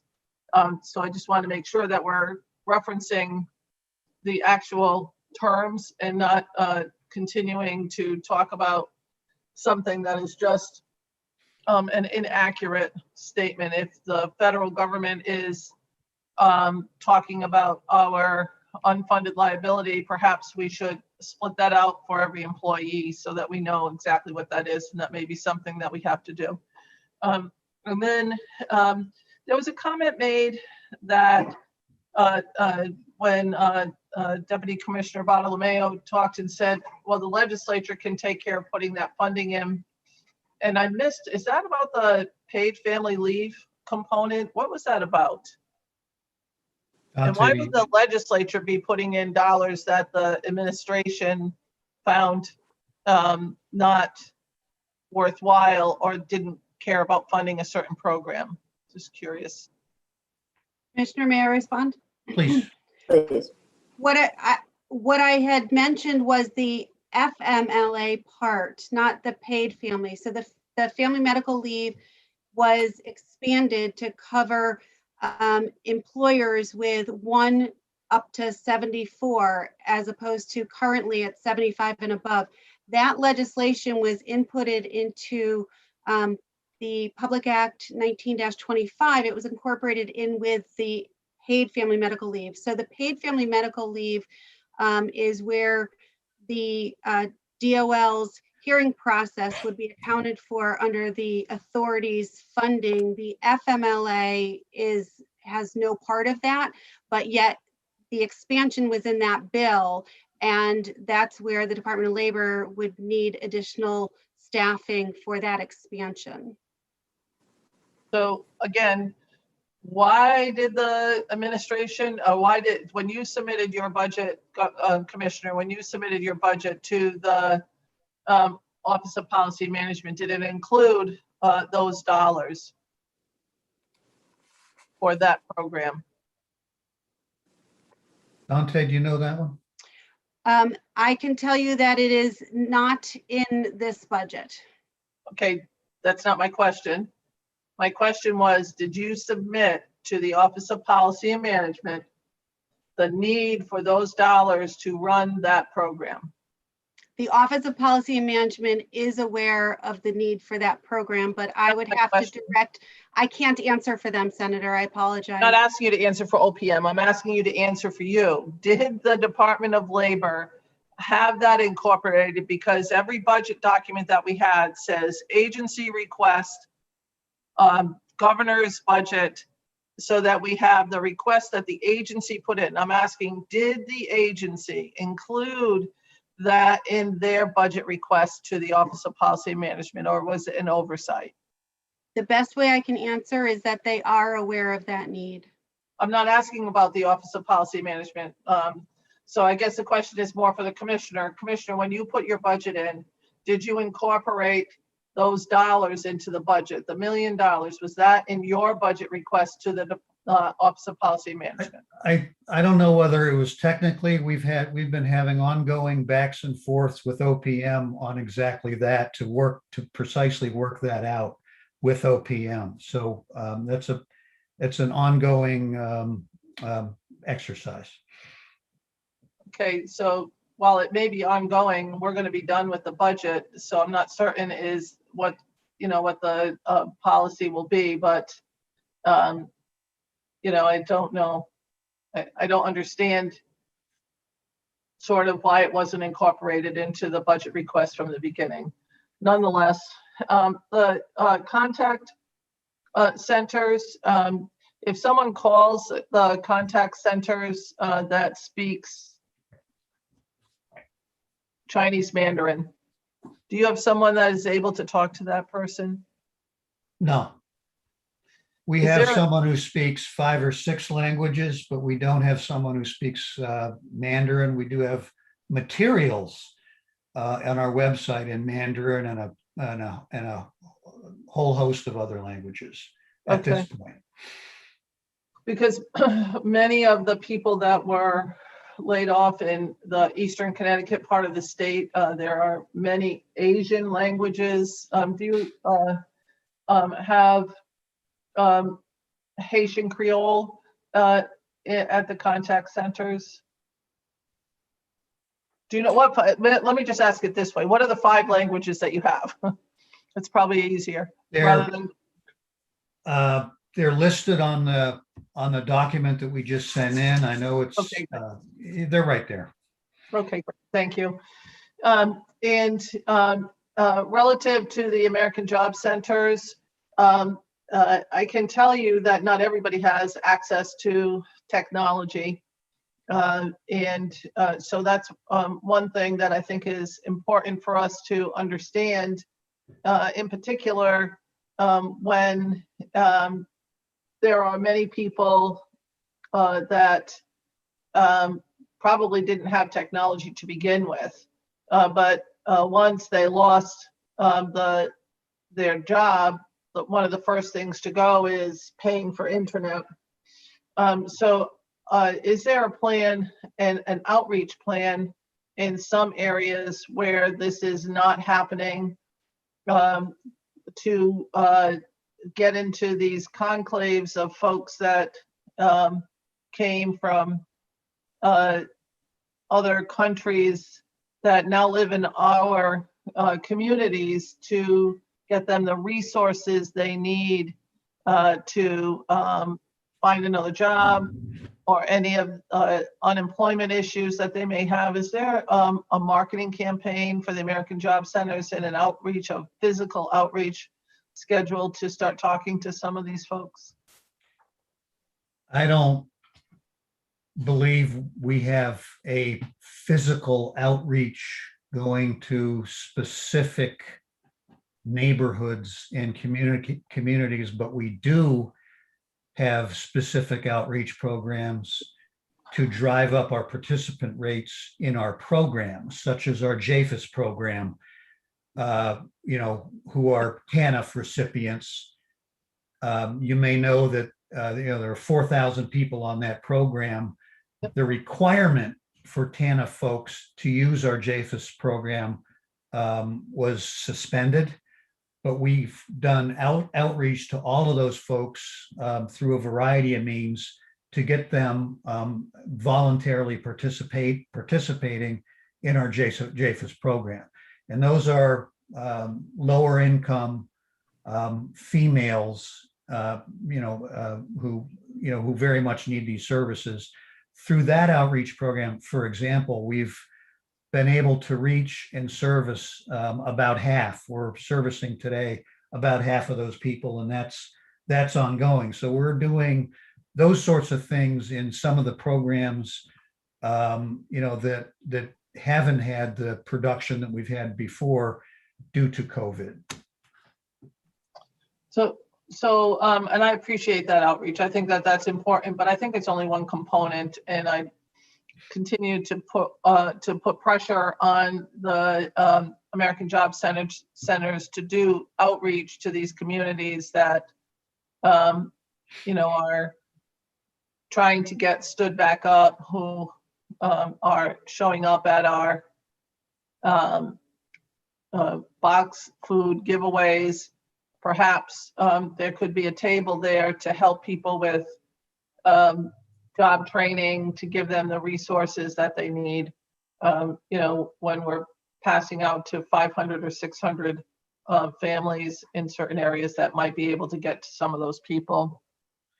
Well, Dante can, I think, expound a little more in terms of what we've developed that we haven't been doing as of even a month ago in terms of reach out. Dante, if you want to. Thank you, Commissioner. Yes, Senator. So I wanted to mention that in each one of the 5 regions, there are monthly meetings where all of the partners for the region come together. So the boards, other agencies, community partners, and we are providing information, and they are our partners in getting that information out. We also send it to all of the legislators. We've been really excited to see that many of them have put that information out there in their newsletters and in their emails and on their social media and stuff. So that's kind of the networking piece of it. We don't have a marketing campaign budget or anything of that sort, but we are taking advantage of networking in a very intentional way. The commissioner had mentioned the languages. We do have Language Line is something that we do utilize. But we do have staff that can translate Spanish, Portuguese, Hindi, Tagalog, French, and Polish, and we use them as well. We've been doing also with the, we've been worked with the American School for the Deaf, and they have also volunteered to assist us when it comes to different ways to get the message out and social media. We've got these hashtag DOL dailies and things. I know that you are more interested in one-on-one as opposed to the social media and internet, but between the networking of our partners and our legislative assistance and our flyers and Language Line, we're making an extremely concerted effort. And I will say that we've got a new communications director that came on with us back in May. And she does a tremendous job at moving us forward in a way that our agency has never before. We have much more access in other languages than we've ever had, and we're continuing to increase that. So I would just suggest that social media reaches those that have internet capabilities, which I think is great that that's going on. I still say that if we really want to reach populations that are underserved, which we hear a lot about relative to the vaccine, these people that are underserved relative to the vaccine and relative to aid that they can get are not going to be reached in those standard ways of communication, and strongly suggest that we figure it out. And I would strongly suggest that those dollars would be spent, could be used from the COVID dollars that we have brought into this state. So I think that I'm not asking you to use your budget. I'm asking us to wisely use the COVID dollars in ways that reach people that have a need. So that's what I would appreciate. And I look forward to receiving any of the information, obviously through Susan Keene. Appreciate it. And thank you very much, Madam Chair. Thank you, Senator. That's an interesting concept, and you're right, there is a need there. And we will continue to look into that, and particularly through our work with the boards to find alternative means. Thank you. Thank you, Senator Austin and DOL team for those responses. I don't see any other hands raised at this point. And so I'm going to ask if there's anybody else who has questions at the moment. And if not, to Commissioner Westby and Deputy Commissioners, are there anything else that you would like to add at this point? No, other than thank you for the time. And if you need us for any more information, we have it. We're getting through this pandemic, particularly this latest round of CARES 3, unimpeded and continuous. So we're very proud of all that work that we've done to continue the benefits uninterrupted, along with everything else we're doing, and we're at it 100%. Thank you, Senator. Clearly you are. It has been a big challenge, and you all have been at the epicenter of this. As a result of today's exchange, I guess for myself, Chairman Austin, I would like to get a better grasp of this integration and this working with the paid family medical leave authority and the Department of Labor, so that we, I think, can clearly define how this thing is rolling out. I know it's been complicated with COVID, and but nonetheless, it's obviously an important program. But we understand that the implementation of this is going to obviously be key. So having said all of that, and if there are no other comments, or oh yes, Daryl, you have your hand raised, sir. Thank you, Senator Hartley. Just a couple comments. The language line is used in the contact center, as Dante referenced, and there will be instances where we won't be able to recognize the language, and that's where this vendor service comes into play. They will have the expertise to determine which language our customers are speaking and then provide that translation for us. There could be times, based on the demands across the country, that we would have to follow up with an appointment, but nonetheless, we will serve all of our customers and meet their language needs. So that's a very important service that we offer. The other point to Senator Austin, I'm a little confused on the fringe. We look at it as two pots of money. There's the fringe for our state employees that pertain to medical and other types of benefits, and then there's the unfunded liabilities that you referenced. And the history on that is decades long, as you referenced as well. And with Governor Malloy moving that ball forward, when the federal government looks at how much money will be provided to the federal programs, they don't account for a state's fringe rate to be 20, 60, 90%.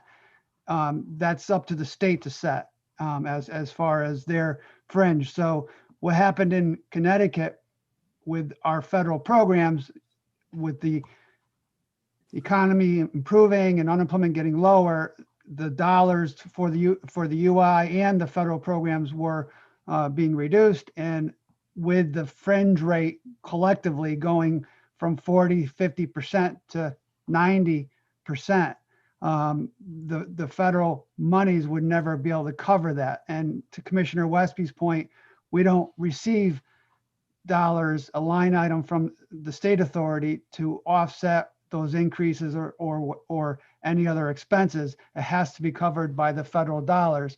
So I think that was a valid point, and we certainly appreciate that. If I could just respond to that, Madam Chair. Yes, please do.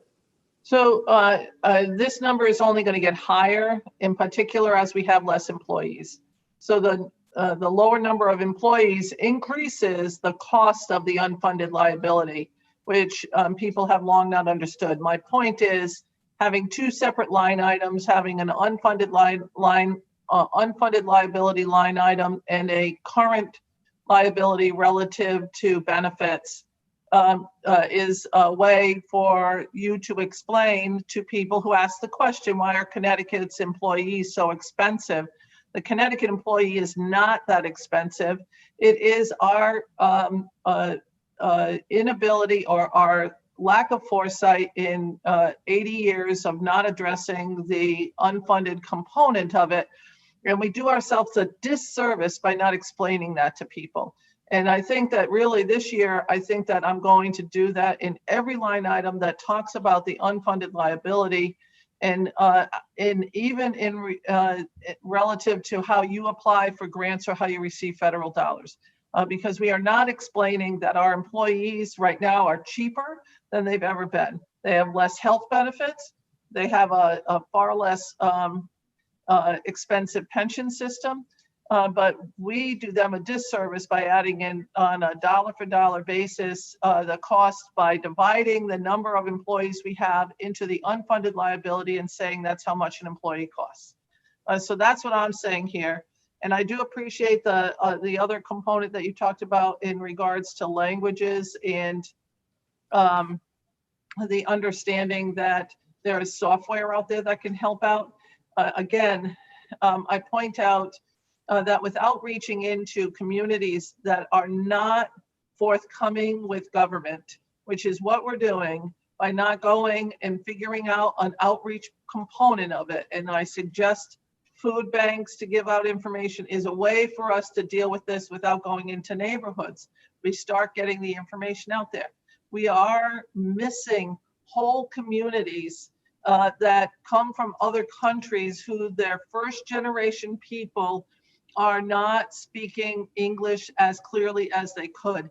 And they're not, they're legal immigrants who have come here for jobs. And so I think that that's something that we need to start paying attention to. And that's why I continue to push this issue that if they don't have a computer, we're not reaching them. If they don't have internet, we are not reaching them. And not going to do this online. It's important for us to try to figure this out. Unless I could tell you that a lot of them are on the WhatsApp. If you want to figure out how to use that component, but that's something that people have access to that is very popular in Asian countries, not just Asian communities, but Asian countries. Thank you very much, Madam Chair. Can I just put in a last quick comment, Madam Chair, or do you not have time? Please, please, please. Yeah, just back to the unfunded liability, Senator. You're exactly right in terms of the antecedents and lack of paying for it over the years.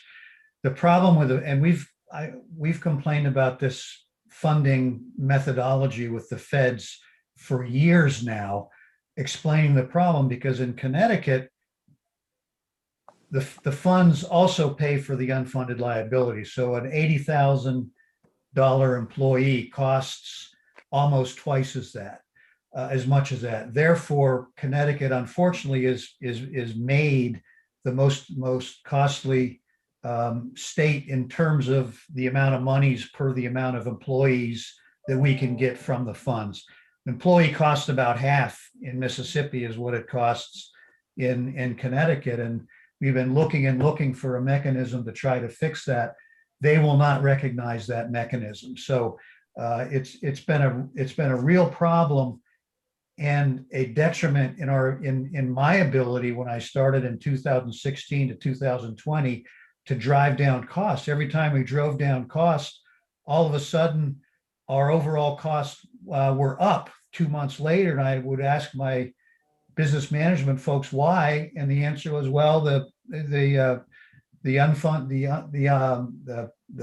benefits went up again, in the course of a half a year.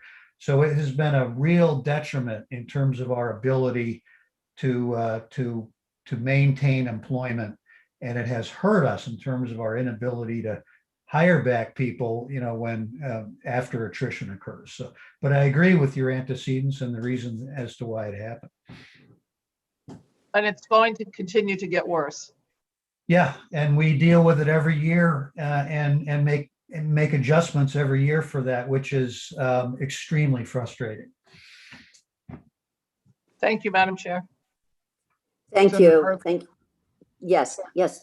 To speak to the point you raised with the paid family medical leave, being on the board representing the agency and the commissioner, the authority is moving lightning speed. They just completed the cycles for the contribution component, and as everyone referenced, January through March, it's due in April, so that'll be the first round of contributions.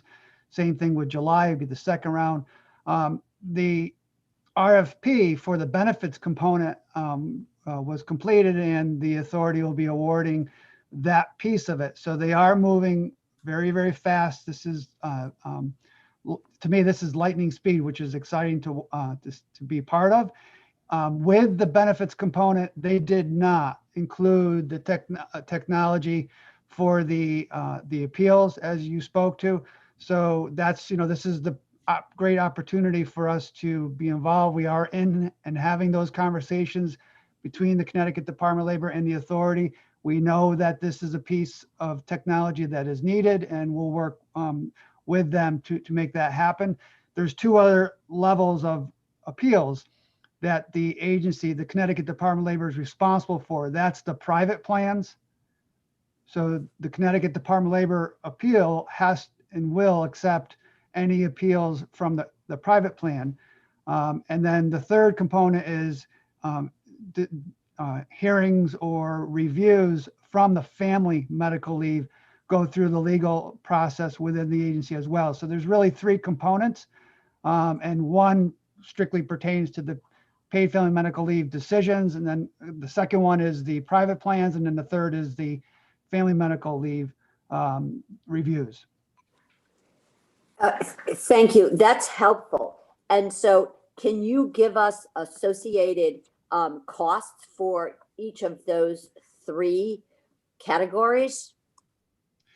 Not yet, because the PFML. You don't have appeals in front of you. The PFML benefits component is the RFP is just awarded, so they have to work with the vendor on that design, and the Connecticut Department of Labor should be part of that design as we prepare to build it out. And then with that concept, you would land on what technology is going to be needed. And then the funding and the project planning would then commence for the appeal project. So, okay, the program lights up in 2022, right? They're going to be ready in December is their plan. Okay, so to your last point, month, be ready 1/1. Okay, and then, reasonably speculating, you would have appeals by when?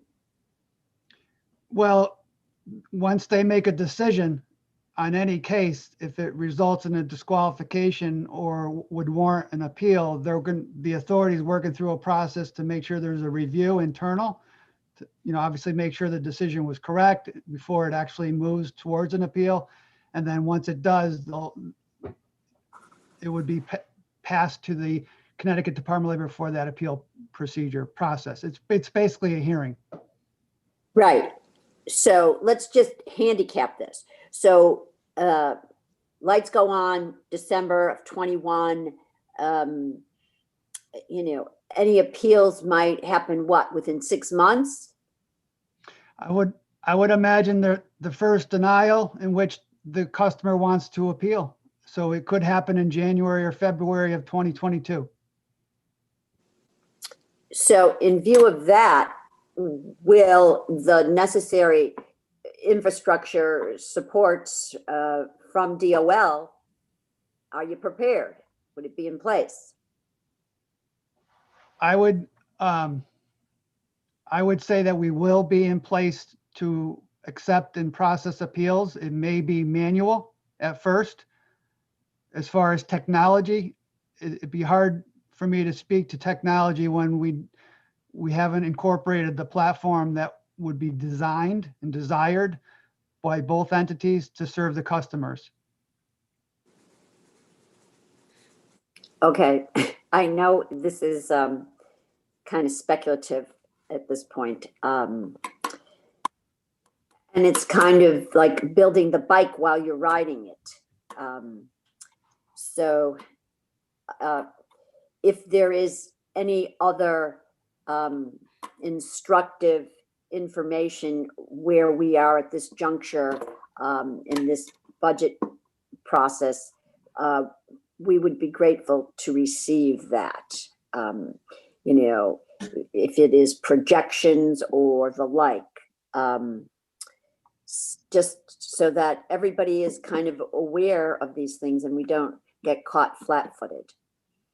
But thank you. That's very instructive, Daryl.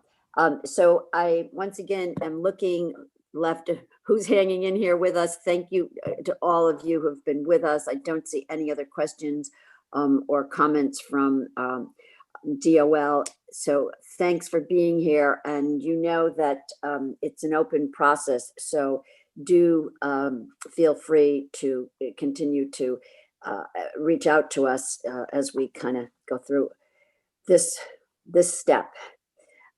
Okay, having said all that, thanks a lot for being with us. And a big hats off to Rep. Datham for hanging in there. Okay. Thank you be well. for your time. We appreciate it. Good day. Okay, take care. Bye-bye. Thank you. Bye-bye.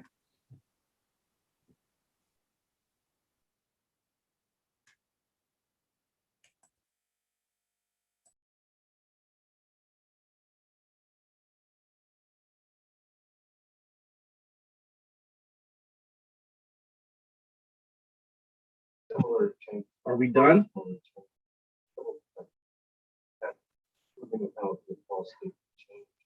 Which was also under protected order from the pandemic. And to add this provision